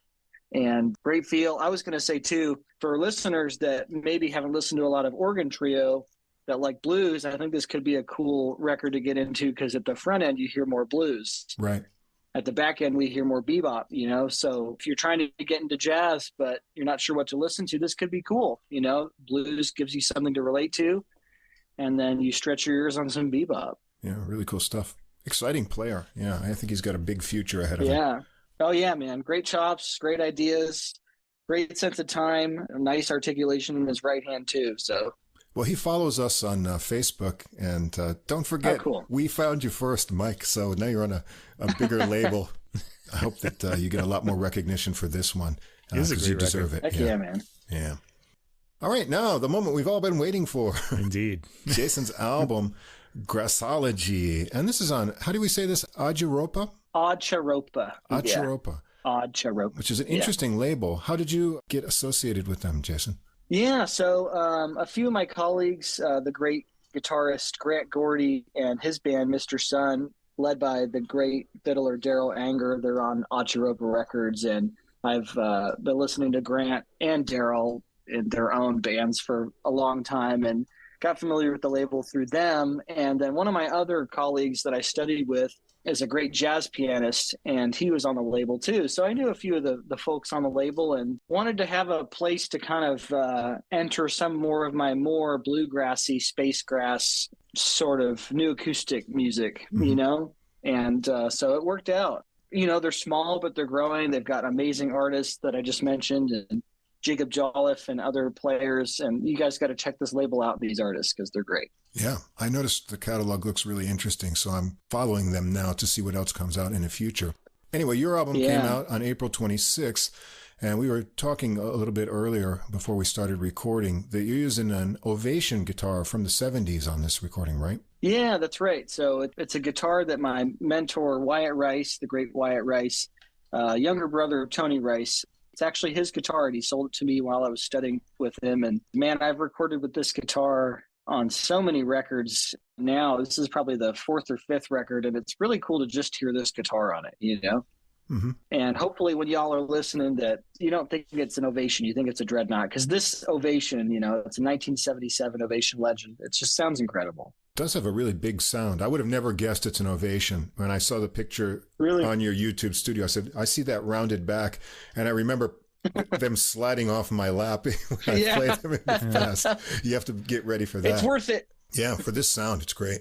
It's a really unique sound, too, I wanted to say. Reading these notes, that you played 12 of these tunes, only being able to use 3 fingers on your left hand. And so he's showing us those 3 fingers correct. now. Yeah. And I've in the past, slicing onions cut into a finger before a gig, or when I played trumpet, you have something wrong with your lip. And of course you've got the physical thing, but how did that affect you psychologically, knowing you've got this time to go record and you've got to use fewer digits? You guys can't see me, but I just put a gun to my head. No, I'm just kidding. Yeah. I had on September 11th, I was making an omelet for my girlfriend and I I sliced my middle finger in my fretting hand. Oof. And it was a disaster. I spent 6.5 hours in the ER, and then I spent almost 5 months recuperating and had to just let it heal first. And then I had to go to physical therapy. And because I'm insane, as Mimi Fox says, I just decided to say, you know what? I'm just going to go into the studio and try and play the rest of these tunes with only 3 fingers in my left hand. So I just basically figured out a way to play all the melodies and all the voicings and all the changes with 3 fingers. And what's really weird, and what I tell my students now, like I had a student last week, he was like, Jason, like my pinky in my left hand is really weak. And he's like, do you have any recommendations? I was like, yeah, I actually do. Don't use your middle finger. Intentionally finger things with 3 fingers. And I'm telling you, it strengthened my pinky like I can't believe. And hopefully when people are listening, it hopefully sounds like 4 fingers. Wow, interesting. So maybe you get some long-term benefit out of that, because sometimes the pinky's just along for a ride. And if you're not sure, like, how should I be fretting this? You always go for one of the stronger fingers, but maybe that experience in the long run would be interesting. Yeah. It was wild. And then when I was having to reintroduce it to the guitar is when it was really painful, because it was just like, it hadn't been used in almost 5 months. So it was like all the lines that I then figured out how to play with 3, I had to try to figure out how to reintroduce it with 4. And it's just like, oh my God, this is crazy, man. So amazing. The recording is going to start out with the title track, Your Original Tune, which the notes say are influenced by David Grisman and Tony Rice. But right away, when I put this on, I was expecting more of a bluegrass thing, and I get hit in the head with flamenco. And we've got some Phrygian scales, harmonic minor scales. So what's the story here? Tell us about this. Yeah, it's interesting. I mean, I'm going to nerd out a little bit, listeners, for a second. Tony had written a tune called Grassology, which is really wicked, and you guys should check it out. It's off of the Tony Rice Unit Acoustics, which was Tony's debut with his more space grass, is the style he calls it. And it's a really wicked tune with some really wicked changes in a fun melody that runs into this Phrygian and harmonic minor sound.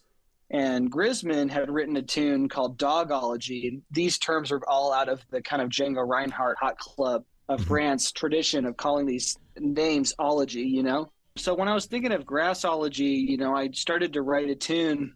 And it's funny, I'd already written a tune and recorded it with my band called Jazzology. So I was like, well, geez, I got to come up with something different here. As far as the styles go, I listened to a lot of flamenco music. And at the time, actually, I was really into klezmer. Okay. I was listening to a lot of Andy Statman and his klezmer orchestra, which I highly recommend you guys check out. This is just me totally nerding out right now. But man, the klezmer music has such an interesting sound, because there's like this fast playing like bluegrass, then there's like this kind of gypsy sound, there's like this flamenco element, there's Phrygian, there's melodic minor, it's all this different stuff. So long story short, I just decided to kind of try and stitch something together that brought all of these kind of styles that I love to bear, and that's what Grassology is. Now everybody's heard this and they're dying to know, what does this sound like? So let's give them a sample of this first track, Grassology.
I really like the pacing in this tune, too, the way that it starts out and it's sort of holding back and it creates some anticipation. Yeah. Have you studied flamenco guitar, Jason? Or Informally, when I first started playing guitar, I was self-taught for probably 2 years or so. And then when I finally did get a teacher, because my parents were like, well, let's see if he's serious. They wanted to see if I could do some of my own. My teacher had started teaching me jazz, but he turned me on to flamenco. He showed me Paco de Lucia, who's one of my favorite flamenco players. Sure. And I've written a tune and recorded a tune called Spanish Samba with John Stoll that kind of honors Paco. And we actually shared the same birthday, believe it or not, same date at least. So, I just got into that then, but not really formally. And when I finished my master's of jazz studies at San Jose State, I've been playing and learning all this other jazz, kind of trying to dial things in. And then over the summer, I just had this like awakening of flamenco for like 4 months where I just listened to it every day. Right. And I just started learning the voicings and learning like the energy and the sound. So I guess in a way, formally, but really informally. Right. I've always been intrigued by flamenco, but to really understand the music, you have to get into that culture, I think. Whenever I watch a flamenco performance, I'm completely enraptured by it. And at the same time, I'm puzzled. Like, why did that guy suddenly start singing? Or why does the solo start here? But I love the way it sounds. Yeah.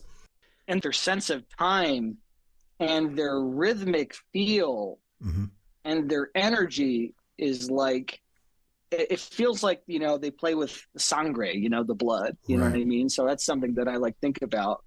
In jazz, we don't hear the gypsy scales very often in jazz, once in a while, and it really stands out. But having those at your fingertips or in your head in the right harmonic progression, it sort of gives you that extra sort of palette of sounds you can bring in, which is really cool too. And I thought it was an interesting way to start this recording off. Oh, thanks. It's funny too. I just want to say with flamenco, with all the dance and the singing and the guitar, it kind of reminds me of the way early hip hop was in New York, because you had rapping and DJing, but you also had dancing, like break dancing and graffiti. They were all kind of considered to be part of the same element, So the whole culture. That's cool. Yeah. One of my buddies I was rehearsing with yesterday, he showed one of his students this tune, and I think it might have been a little too weird for him, but for everyone to just take a chance to listen to the tune and listen through the intro, because that was, intentionally I like to play kind of rubato there. The bluegrass, I'm kind of putting quotations up. The bluegrass section is where it kicks off. Da, da, da, da, da, da, da. So that's where that kind of bluegrassy, flat picking comes in. So that's where I like the idea of Grassology, because it's, I don't know, hopefully showing all these different styles that I love while still kind of blending in that bluegrass sound. Also, just one more thing about flamenco. You'd mentioned, well, why are they singing here? And what I've heard people say is that they start singing because they're just inspired to sing at that moment. It's almost like they've, I guess in church, you're taken by the Holy Spirit and you just start singing, and I think that's what they say. So maybe it's just, they just do it by instinct. It's incredible. And while we just really briefly note singing, can I give everyone a recommendation to listen to? One of my favorite flamenco singers who really set the stage was Camarón de la Isla, or Shrimp of the Island is what they called him, You guys should check out Camarón. I got so into flamenco, guys, I'm telling you, talk about nerding out. I found the vinyl records of, his records and bought them from Spain and spent way too much money doing it. But it was just to have this stuff, Anyway. Wow. Check him out. We'll write that down and check that out this week. All right. Getting more into the bluegrass sort of repertoire. Gold Rush track 2. Writing credits Byron Berlin. So you mentioned this is usually played in A, but you're using a D drop tuning, capoed at the second fret. And like we had talked about before, sort of moving tonal centers, here this goes from A to E, right about 2 minutes if I heard it correctly. And I like how it starts kind of free and then it gets into tempo. So this is sort of a couple of things you're doing a lot on this album, moving something around, modulating it, and then because you're solo, you're not tied to being in sync rhythmically, so you can sort of stretch things out a lot here. What inspired you for this tune? Yeah, I had learned this tune many years ago. Wyatt Rice showed me it, and I learned it in A. I don't know, this tune it's a standard. It's a standard fiddle tune in bluegrass. It's what people play at the jams, and it's very popular. And I wanted to kind of put my own spin on it, sometimes I'll call what I do space grass, but I'm not really doing all what Tony was doing. So I guess it's whatever Jason Keiser is doing as far as this goes. But starting the intro kind of free made me feel like it was almost like jazz, like having this kind of free element where it's like I'm not tied to anything and I can still express the melody. And I really love the sound of it in E. And I loved starting it in E major and then having it modulate to A. And what's really cool, I just found this out yesterday on the official day of the release. It was added to a Spotify playlist called Newgrass, and they have 10,000 followers. So thank you to Spotify for adding Gold Rush to, to the playlist, man. That was a great thing. Let's hear it get going so everyone can get a taste of it. Mm-hmm.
Some nice bluegrass style picking there. I like it. Yeah, thanks, man.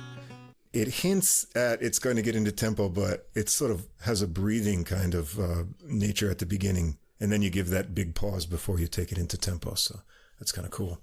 Yeah, thank you. Yeah. Yeah, that seems to be like a consistent throughout bluegrass music. They always seem to start slow and then suddenly, bam, it's off and running. Well, yeah, sometimes it depends. Like this tune, not usually played at a time and then in time. Right. But that's like where I like to bring, like I said, I bring that jazz element in. And for someone that's heard the tune, like a bluegrass player, and they hear me do it like that, I hope they'll like it. But some players might be like, oh, man, what's this? And some people might be like, oh, wow, this is different. And I hope for the latter. Yeah. Okay. Track 3, Have You Ever Been to England by David Greer? And you said you had a bit of a hard time figuring out how he was exactly playing it. Was that from an old recording then you were listening to? Yeah, well, I've heard like a live recording I had on a CD, and I heard him on YouTube play it, and I just always loved this tune, but I couldn't quite figure out all of the melody he was playing. So I kind of figured a way to play most of the melody, hopefully correct, David. I really hope it's correct, man. I did my best. But, it's like, then I displaced it. I added some cool rhythmic, almost like metric modulation at the beginning to kind of give it a lift. And I love that. I love rhythm. I love messing with rhythm. Like you guys know from Shaw's Groove, took the organ grinder and put the B section in 3, Right. So I thought, like, why play this whole tune in 2/4, which is usually how David plays it, when I could play it like dun dun dun da da da da da 1 2 3 1 2 3 1 2 3 1 2 3 1 2 1 2 1 2 1 2 3. So it's kind of fun. What I like about this one too is how you move the melody all around in different registers as it goes along. So Yes. every time we hear it, it's sort of in a different location on the fretboard, and it kind of makes it interesting. Let's just have a little sample of this one too.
That's really cool. When you get it in the upper register, it gives kind of a mandolin type effect too. So you can almost imagine it being handed off or something like that. And then the strumming, adding in those extra harmonies, really changes the atmosphere of the tune. That's really cool.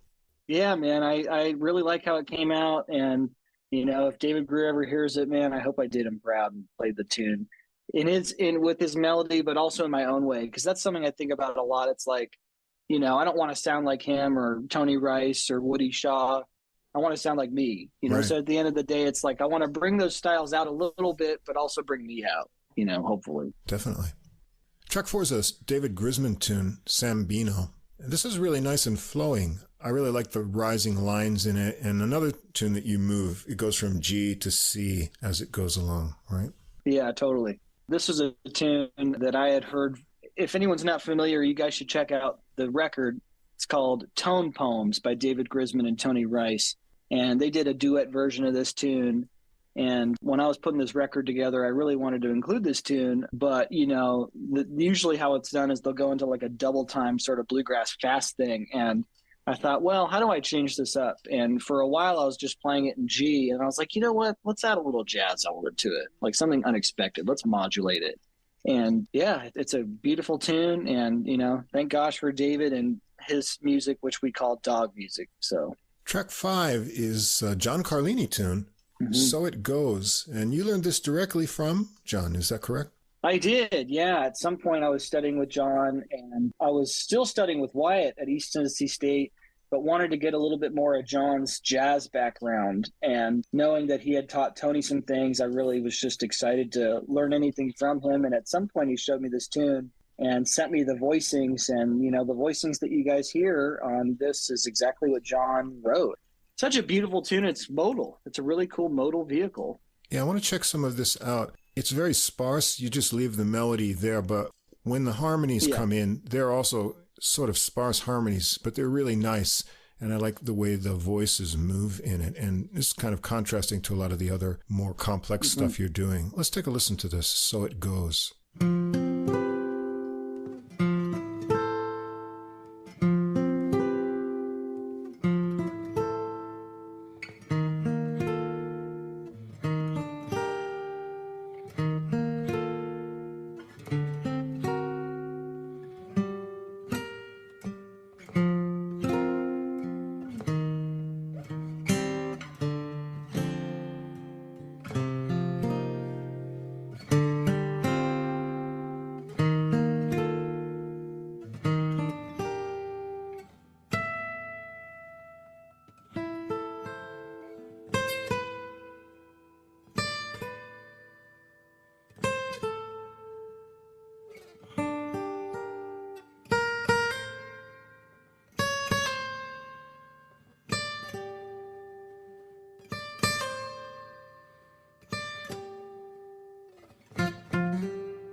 That ovation really rings out with a nice sustain. You can be sparse here and it still holds over enough, right? Yeah.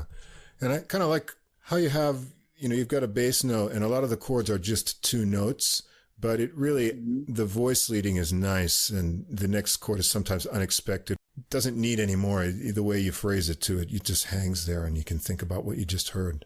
Yeah, those opening chords kind of had me in mind of like the Satie Gymnopédie, you know, how they have that open-ended chord sort of, and it just goes back. Yeah, really nice.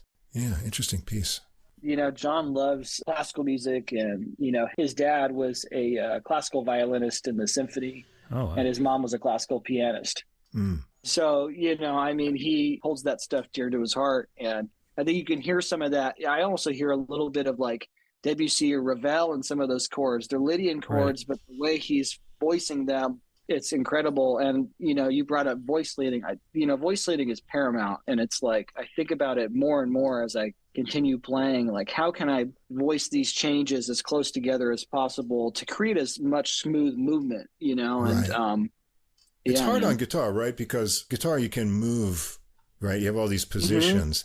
And sometimes I think when I learn something, I take a shortcut and I'm doing the easy way. So my chords are, the notes may be right, but they don't transition very gracefully. Yeah. And when you hear something that's very tightly knit, it's nice. And you have another tune where that's what you really focus on. I guess you could transcribe that from a vocal work, and I could really tell when I heard that. We'll get there. Yeah, man. Yeah. Track 6 is Bill Cheatham.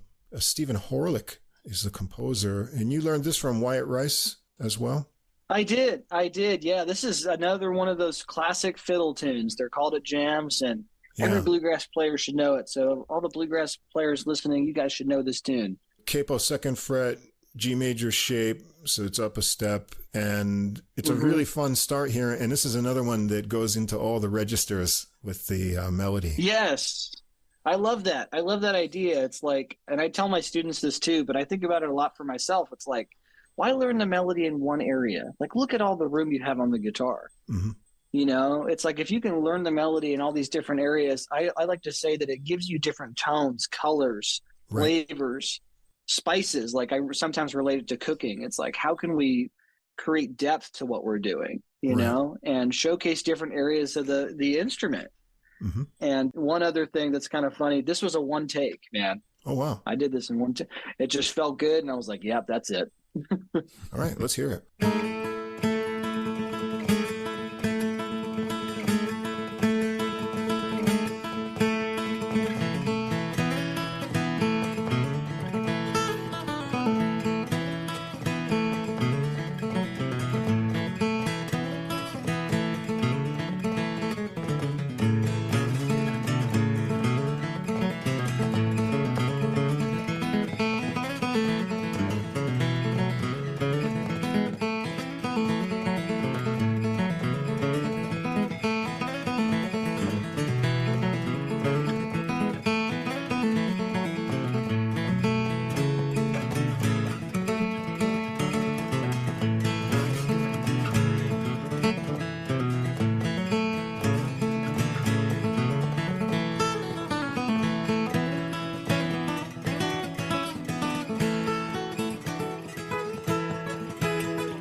I can see why you kept this take. It's got that sense of each phrase tumbles into the next, but it's sort of seamless. The rhythm keeps it driving along. It's a great feel.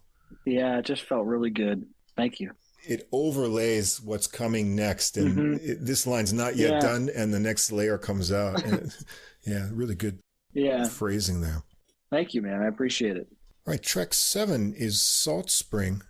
This is by a mandolinist, right? John Reichman. Yeah, John Reichman, one of my favorite mandolinists, and he played with Tony in the Tony Rice unit with Wyatt, my mentor and teacher. And I just want to mention, you guys should check out the Tony Rice unit, Backwaters. Oh, yeah, man, it's phenomenal. And, you know, just a few months ago, I was in Falls Church, Virginia, hanging out with Ron Rice, Wyatt and Tony's brother. And Ron, actually, I want to mention, did the mastering for this record as well as Shaw's Groove. And big props to Ron. He's an amazing mastering engineer and a total music fanatic like the other Rice brothers. But I brought up Backwaters, too, because he showed me the original lacquer vinyl that Tony gave him. And we listened to it in his mastering studio. It was incredible. Wow. Yeah, let's mention the rest of the credits here. So you've produced, of course, arranged everything here yourself. This is recorded by Stephen Glaze. Yeah, Tone Freak. Recording studios in San Jose. And then Ron Rice at Falls Church, Virginia for the mastering. Yeah, for the mastering. And really quick, as big props to Steve, and everyone, please go check out more of Steve's work at Tone Freak Recording Studio and StephenGlaze.com. He's doing amazing work, and he has been my man behind the curtain for all of my records, man. So it's, you know, a pleasure to work with Steve, and always looking forward to the next one. Great. And this one's no capo, right? Is that so you can get some more sustain on it? And because I noticed the bass notes really ring here. Yeah. I love, you know, one thing, there's a lot of mandolin tunes on here. I play mandolin as well, and I love John's writing. And this is a tune that is pretty popular in bluegrass circles as well. And I had a blast trying to arrange it for solo guitar. And, you know, again, with this one, we're hearing a little bit of like the melody and the changes in different areas of the guitar. And all the bluegrass guitar players try to learn tunes without the capo too, because it's a fun challenge. Right. And the harmonies are kind of thick here, thicker than I would have expected on a bluegrass tune. Now we said all this, let's hear a bit of it. Hear what we're talking about.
Just the bass, but the open strings really ring out more when it's uncapoed like that. You can tell it's got a really nice sustain. Yeah, it's a cool one. Track 8 is another David Grisman tune, Opus 38, and you said this is usually played on a mandola, right? Yeah. I mean, David wrote it and recorded the original on the David Grisman Rounder record on a mandola, and the mandola has kind of, that lower kind of almost guitar-like, mandocello-like quality to it. And it's a tune that, mandolinists will play and fiddle players will play. One of my colleagues and buddies, David Boyden, he used to be in my band, the New Acoustic Collective, and introduced me to this tune many years ago. And when I was in the studio, I really wanted to include it, but it's funny because on the first take, I kicked it off without an intro and my chops just blew out. I was just like, oh my God, I'm not going to be able to, I just ran out of steam. So I was like, what if I came up with a cool intro to give myself a chance to relax, then play it. And I think it worked out. Right. And I've noticed that there's some interesting unexpected scales in this one. I don't remember what that was. Yeah. So let's take a listen and see what's going on here.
Those scales in bluegrass. It's like very often, yeah.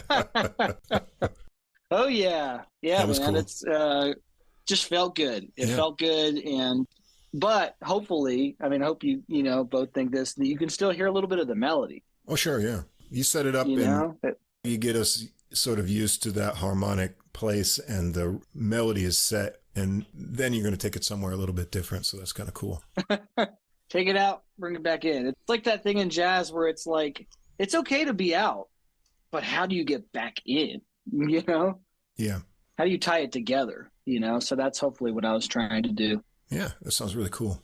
Track 9 is another one of your original tunes here, right? Vows for Dog. Mm-hmm. And this one has got that flamenco influence in the harmony and scales. I also noticed you use a lot of muted notes in this one, which is kind of interesting. And you mentioned in the notes Django Reinhardt here. Probably you were thinking about him when you were playing with fewer than usual fingers. Yeah, I was.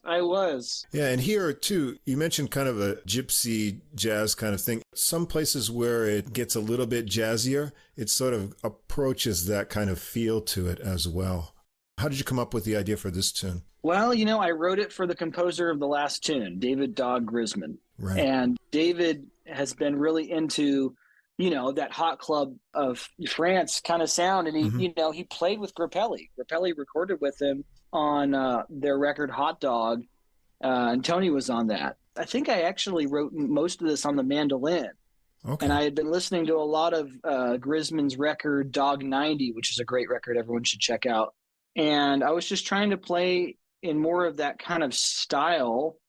And I wrote it and ended up recording it. So this is, interestingly enough, this is the second version that's been recorded.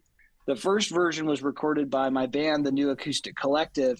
I think that has even more, hopefully, of a gypsy jazz kind of a sound. But yeah, the Eastern sounds and scales, I think, fit really well with some of the chord changes. And so that's kind of where I was coming from. And then as far as the intro goes, I just wanted to play it at a time because we didn't do that in the last version. So I was like, how can I change this up? How can I make this interesting for myself?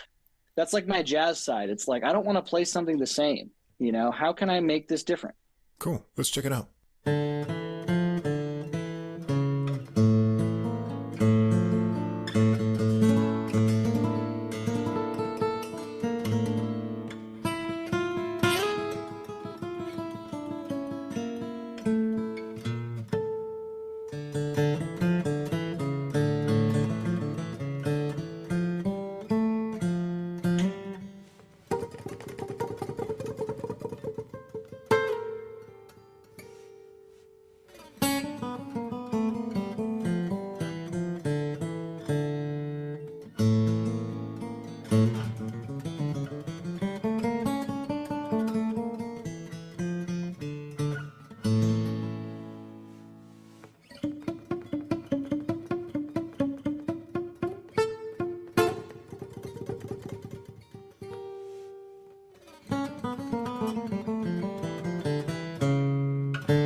Relaxed sort of approach you take to it too. It creates a lot of anticipation as to what's going to happen next. It's pretty cool.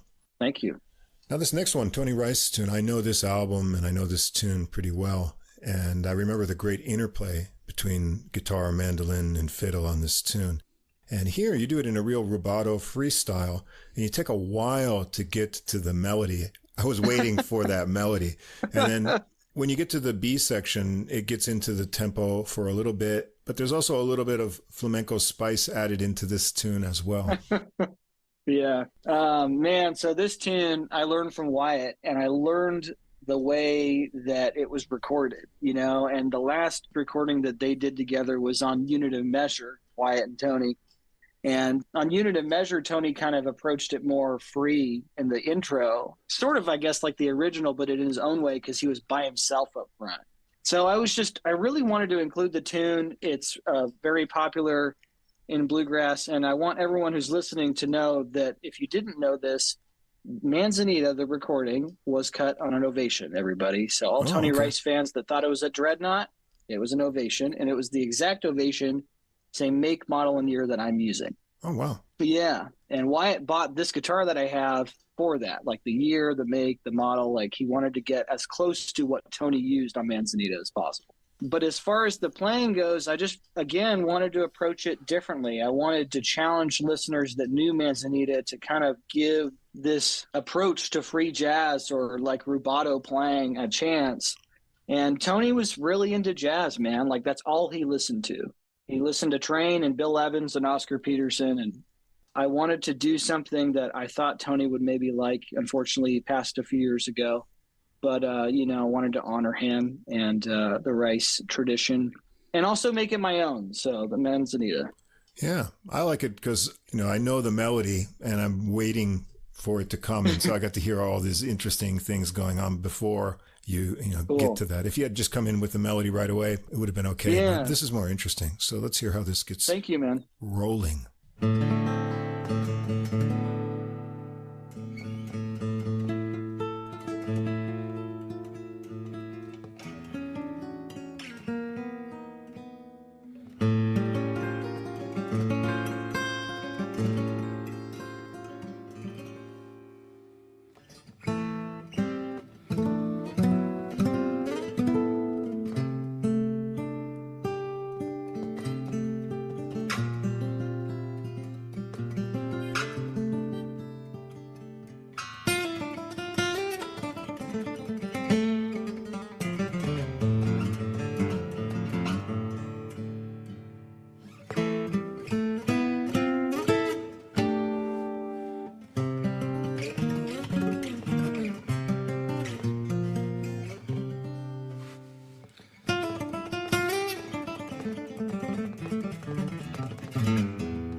Extra generous 2-minute sample there to hear. Yeah. That. There's no capo there, right? No, it's all open. It really rings out. Yeah. Yeah. This was one of my favorite tracks on the album, actually. I really like thank you. Kind of jazziness of it, too. Yeah. Oh, man, I'm glad. That's great to hear. Track 11, Sean Lane's Where Did the Morning Go? This is a really nice melody on this tune, and there's a lot going on with how you've arranged it. Man, this tune was written by Sean, and it was recorded by one of my favorite bluegrass bands, Blue Highway. And one of my other favorite guitarists, Tim Stafford, played guitar on that, and he's been playing with Blue Highway since they were formed. And loved Tim's playing, and I love this tune. And I was like, well, I don't sing, but how can I try and learn this tune and arrange it for solo guitar? And how can I bring the melody out while still featuring some cool cross-picking? So I just tried to learn it, and I learned it by ear. And then at the front end of the tune, kind of like some of my others, if you listen closely, I actually stitched the melody underneath like a modal chord melody. So I decided to kind of try and jazz it up a little bit, make it a little bit my own, and then go back to the tune. So that's Where Did the Morning Go? Let's check out a little bit of it.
That could almost be a pop song melody. It's so nice, but I like the little harmony colors you added into it. It makes it kind of pop out there. It's nice. Yeah, thank you, man. I appreciate it. And from there to the end of the album is sort of turn into Americana territory here a little bit, right? With some tunes everybody knows. And that's going to start with Tennessee Waltz, which gets some interesting reharmonizations here. It's another tune you move a couple times. It's in B flat, right? And then it goes to C about a little bit after a minute and 20 seconds into kind of a straight version of the melody. Yeah. It goes back to B flat for a while, but then it gets a really wild harmonization, modulation, I should say, going around. Yeah. Right? Yeah, totally. Yeah. I was like, again, it's like, how can I make this tune my own? And I had been teaching this tune to some of my flat pick and bluegrass students. And at some point, I think I showed one of my students, I was like, oh man, listen to how it sounds in B flat. Mm-hmm. And then I was like, oh, what if I did it? What if I started in B flat and then moved it to C, And this was one of the first tunes that Wyatt taught me. So I learned it, like when you hear the modulation of C major, that's kind of how I was taught the tune. Okay. But then I was just like, how can I jazz it up and make it kind of my own, challenge the listener a little bit. And at the end of the tune, when it goes to that C major 7 sharp 11, I was almost like, man, what if Woody Shaw played? What would Woody Shaw play over there, Right. I was just like, kind of trying to step out a little bit, but still make it musical. And yeah, Tennessee Waltz. Let's do something a little different. Let's play the ending of this tune just so we can see where it ends up. Cool.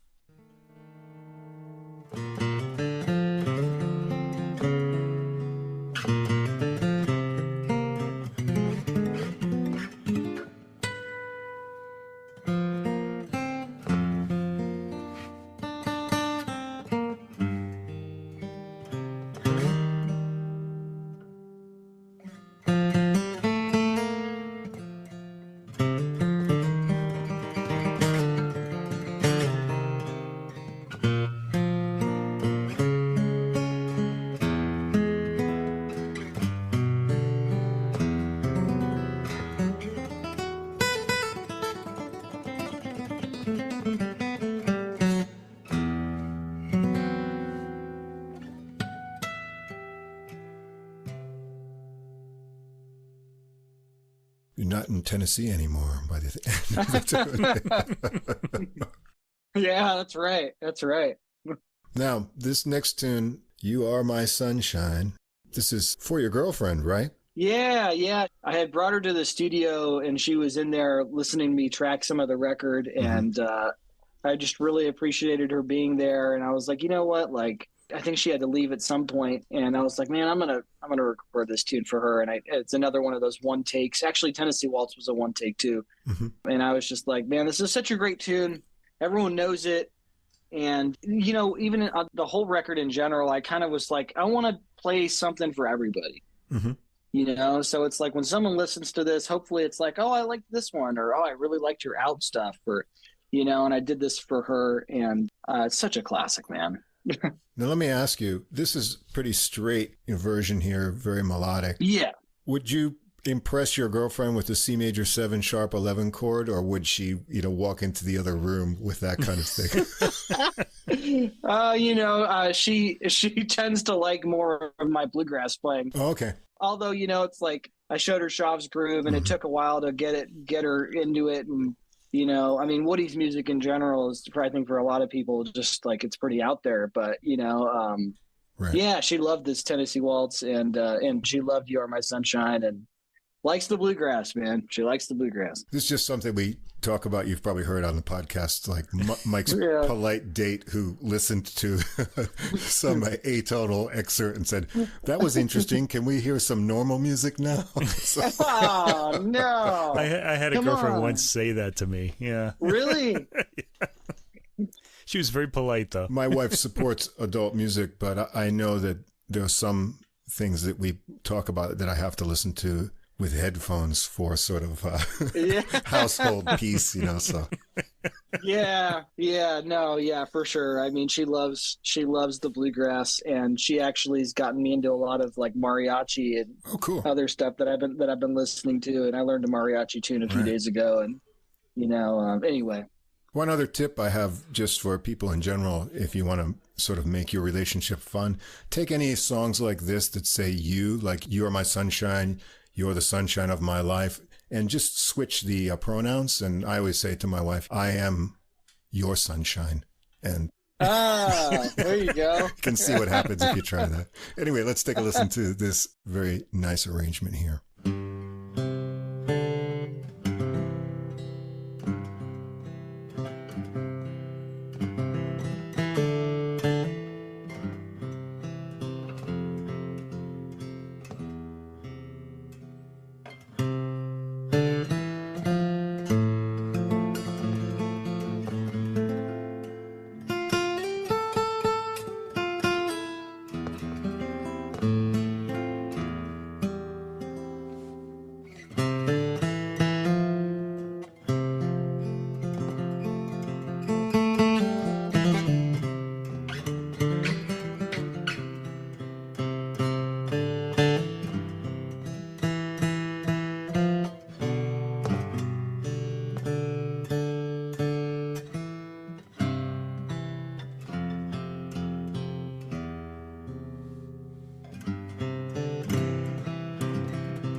it's nice. The rubato time through, and then you give it that nice rhythm. Yeah. And keeps it pretty straight harmonically, though.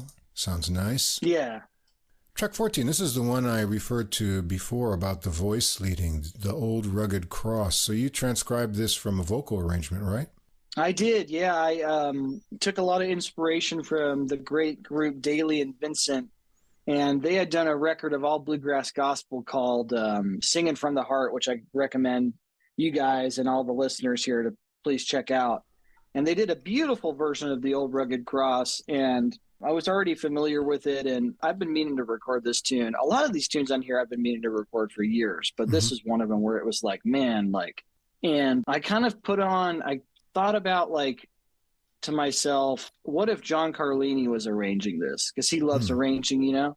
And I was like, how could I, maybe inspired by John, but also doing my own thing, it's like, how could I take that vocal a cappella arrangement and try to put it on the guitar? And I'm really happy with how it came out. And it's such a beautiful tune. Yeah. Let's listen to this, and everyone listen to the notes in the chords and how they move.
This one also has a harmonic surprise at the ending as well. So let's check out the ending of this tune too.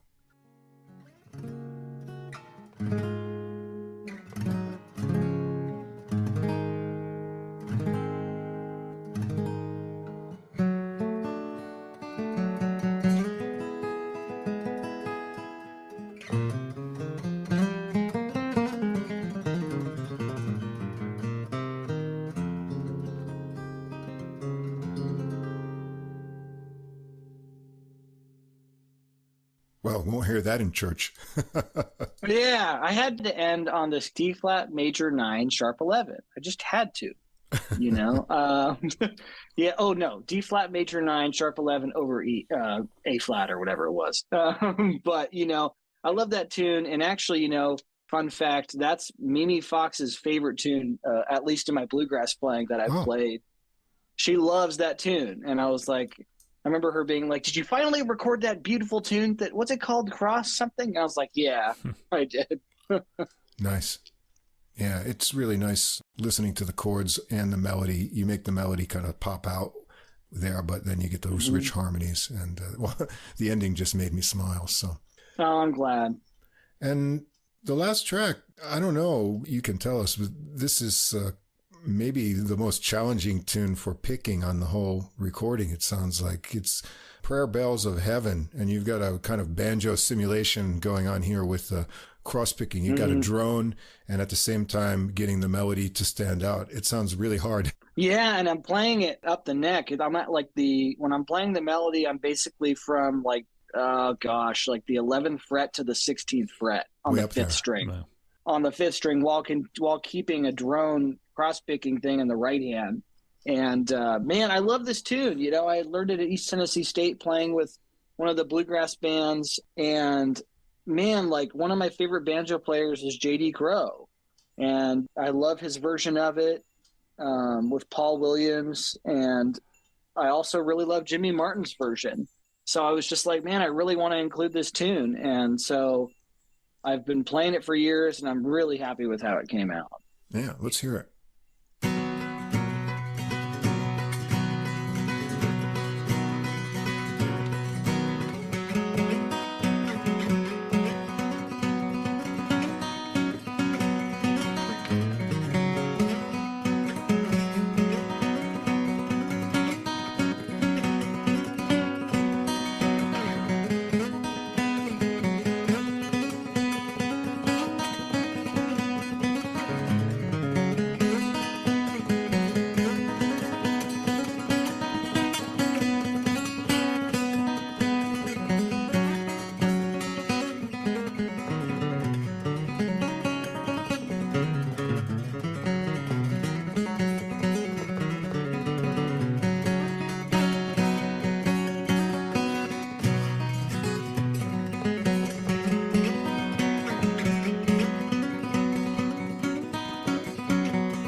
Well, in addition to the really great picking there, Jason, it's got a nice snap to it. You know, the rhythm is just really snapping ahead all the time. That's a really cool motion. It's driving. Yeah. They call it like the bluegrass drive, you know. Yeah.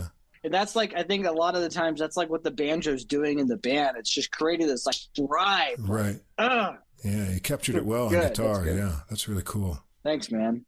Wow, that's it. A lot of different music on this recording, 15 tracks, all different techniques. There's a lot of interesting, unexpected harmonic ideas that you bring into all these different tunes. A lot of rubato. You've got that freedom to not be chained to a tempo and do different things. Yeah. Move the key centers around a little bit and see where the melodies go, and some reharmonization. It's certainly really interesting. It takes a few listens to even just start to grasp what you're doing and all the tunes, and the notes were really helpful, and I found it really interesting. Oh, cool. Yeah. I thought the performances, like just on guitar, 'cause you usually hear bluegrass is it's a group, you know, so it just felt really intimate with only the solo guitar, so it's like a new element for me. And I felt like that got us into a direct line with your love of this music. I thought that was really fantastic. Oh. It's a completely unique sound for a bluegrass-tinged album, and never mind a jazz album. The styles don't dramatically change from, like, say, bluegrass to flamenco, and then you hear jazz. They all kind of blend together with the figuration nodding towards the musical forms, is what I thought. It was really nice. You could hear bluegrass and folk, especially in pieces like Opus 38, and there are even hints of flamenco in the title track. It's quite a mix. Styles butt into each other unexpectedly, and it's a really interesting album. I enjoyed it a lot, and it's going to repay listens, I can tell. Thank you, man. Thank you very much. And thank you guys for having me on. It's been a pleasure, and really appreciate you including my record. And like I said, I really love what you guys are doing, and really appreciate your guys' support. Well, thanks a lot. You've been one of the most enthusiastic musicians coming back, you know, with lots of energy for us. And so we appreciated that too. So we knew you would be the perfect person to have on as a co-host. Yeah, my pleasure. We've done, 7 interviews, I guess, and then our friends at Same Difference, 2 jazz fans, 1 jazz standard. They did this with us, yeah. And it was a lot of fun. And we thought, you know, it'd be good to have you sort of bounce your ideas about the music we're listening to, too. Yeah, definitely, man. You know, it's sort of like, well, this is all virtual here, but it's sort of like, you know, sitting around in the room with the hi-fi on and a couple of beers. Yeah. And just sharing the tunes that you found with your friends. So I miss that kind of thing, you know, so this was just like that. No, it's great. Now, speaking of which, it's afternoon now, and it's time for beer now. So it could be. We can go. Yeah, we started in the morning here, so. Oh, yeah, that's right. That's right. What we're going to hear from you next is going to go back to jazz right in the autumn, and another trumpet player sort of themed album. Tell us about this Kenny Wheeler project we've got coming up. Yeah, so I've always got like multiple like fires in the oven or whatever. I like to just stay really busy, and Kenny's music, man, it's been so inspiring, and I had gotten a chance to really learn his stuff in my master's, you know, and Aaron, who was on Shaw's Groove, he had introduced me to Kenny's music with a beautiful rendition of Gentle Piece. And I got a chance to actually interview one of Kenny's, you know, colleagues, Norma Winston, who sang with him. We got a chance to talk about Gentle Piece and other things. And, you know, Kenny's music has just been on my mind since, you know, basically like 2019. So I just decided to like put a project together to honor Kenny and highlight his beautiful music, you know, and put together a group with John Stoll, amazing guitarist and one of my mentors. And I have Eric Jacobson playing trumpet and flugelhorn, who was on Shaw's Groove, and Mike Zilber, incredible saxophonist, plays tenor and soprano on this record date, and phenomenal vocalist from New York City, Daniel Wirtz. And myself. And it's a really interesting configuration because it's chamber. So it's 2 guitars, 2 horns, and vocals. Oh, wow. Yeah, it's really weird and like different, which was my whole goal. And, you know, Kenny recorded in a lot of different instrumentations. Like there's records where it was like 2 guitars and flugel, or flugelhorn, trumpet, clarinet, or, you know what I mean? Right. So I was like kind of taking his inspiration and highlighting his tunes, and we do mostly his tunes, but 2 of my originals too. So I think he spent the later part of his career mostly in Europe, and so he made a lot of recordings that people don't remember so much these days. But whenever I hear his compositions and his solos, I always think, oh, why don't people talk about him more still even now? I know. Right. It's kind of similar in some ways, I think, to Woody Shaw. It's like he's phenomenal, a phenomenal writer as well as a phenomenal player, man. And my goal, like, I love trumpet players. Like, as much as I'm playing guitar, I try to think of myself like I'm playing the trumpet. Like, right. When does the phrase begin? How do I breathe before it starts? And where does that end? And it's like, man, that music just resonates with me. So I'm really excited for you guys to hear it, and it will be hopefully out on OA2 Records in the fall. Cool. Yeah, I'll be waiting for it. And that'll be interesting. I like the instrumentation. It sounds really interesting. Yeah. The tones, man, like, we're going to finish mixing it hopefully on Monday with John and Steve. Man, the tones and the different colors and instrumentation, I think, is going to be really cool and hopefully challenge some listeners to hear it in a different way too. Well, it's pretty cool that when you go to like a company like Origin and say, I want to do this with 2 guitars, a trumpet, and voices, and they say, okay, yeah, go ahead and do that. It's funny. I had already recorded it, and I was like, hey, John, the label head, the great John Bishop, a great drummer as well. I said, hey, what do you think about this? He's like, sounds great, man. Let's put it in the fall. So I was Cool. like, perfect. That's great. So, yeah, man. All right. Well, Jason, we really appreciate you taking the time and joining us to go through all of our normal nerdy programming, talking about lots of guitars and organ trios. There are very few performers who will do that, I think. And it was really fun to go through your tunes, and I hope we get you some new listeners over here in Japan around the world.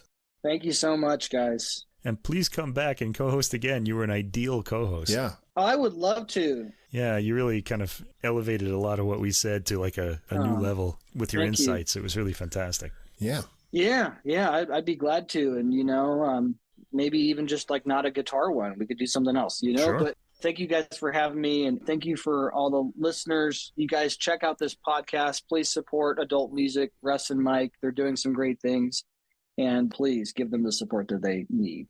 Thank you very much. And everyone, don't forget Grassology, Adhyâropa Records. It's on all streaming platforms, but get yourself a copy. And also Shaw's Groove on OA2 if you want to hear some really interesting versions of Woody Shaw compositions with interesting instrumentation. And we'll be looking forward to that Kenny Wheeler release in the fall. This has been episode 162. Our special guest co-host Jason Keiser joining us for the whole episode here. And as always, we want to give thanks to Fast Signs of Staten Island for our glowing neon logo. And as we said, be sure to check out The Same Difference, 2 Jazz Fans, 1 Jazz Standard podcast. You'll hear their promo coming up when we sign off. And Mike and I have next week sorted out. What do we got next week, Mike, in classical? Oh, we got the new Mozart and Strauss album by Sabine Devielle, who a soprano I really like. Yeah, okay. We have more CPE Bach, because when it rains, it pours. We just did him 2 weeks ago, and now there's another album out that I really want to hear. And we've got some Czech tone poems, because, of course, this year is the year of Czech music. Mm-hmm. It's like the 90th anniversary of the Czech Philharmonic, so we'll be checking that out, too. Cool. In jazz, I'm going to go out on a limb, because I'm always looking, I get up 4:30 every morning and check the new jazz releases 7 days a week. I'm afraid I'm going to miss something that could come from somewhere unusual. And I found one from Chile, a young trumpeter. He looks really young, Christian Aros, and it's called Esther. And there's absolutely no information about this recording online. So I'm going to have my work cut out for me to find out about the musicians and things. But maybe I'll be able to get in touch with him, and we'll check out some music from South America. Then we're going to go with some major releases on Origin. Jordan Vandermeert, his new sax release. I had a couple listens to this already. Mm-hmm. It was really great. I shared it on our Facebook page, and he thanked me, and that was really nice. And there's some really great tunes in playing on this recording.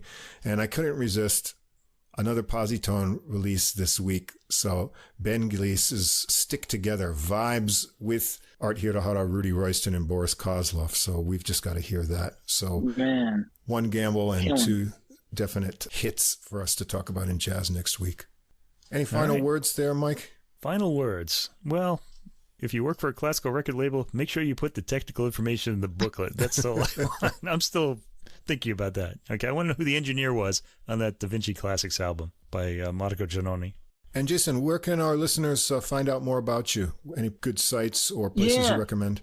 Yeah, please follow me on Instagram at Jason Keiser Music, on Facebook, Jason Keiser Music, and check out my Bandcamp. That's where I'm selling my new record, Grassology, as well as Shaw's Groove, if you'd like a digital download or a CD. And please support the labels that I work for, OA2 Records and Adhyâropa Records. Please check them out and check out all the amazing music they're doing. I'd give you my website, but I need to update it, and so yeah, you guys will find me. Thank you very much. All right. It's been a blast here this week, and if you want to find these recordings we just mentioned for next week and you want to get listening early, I'll have them up in a playlist on Deezer, and also a link to them from our Facebook page a few hours after this episode is published. So until next week, keep listening, and we'll see you again next time. Same difference. Two jazz fans, one jazz standard. A review of a single jazz standard through music, history, and stories. And this is AJ. And this is Johnny. If you are a jazz fan and you like jazz standards, bebop, show tunes, ballads, you name it. Yeah, we've got them here. We drop a new show on you every other week, and we take a standard and we listen to a few different versions of it. Same difference. Come join the fun. Looking forward to seeing you.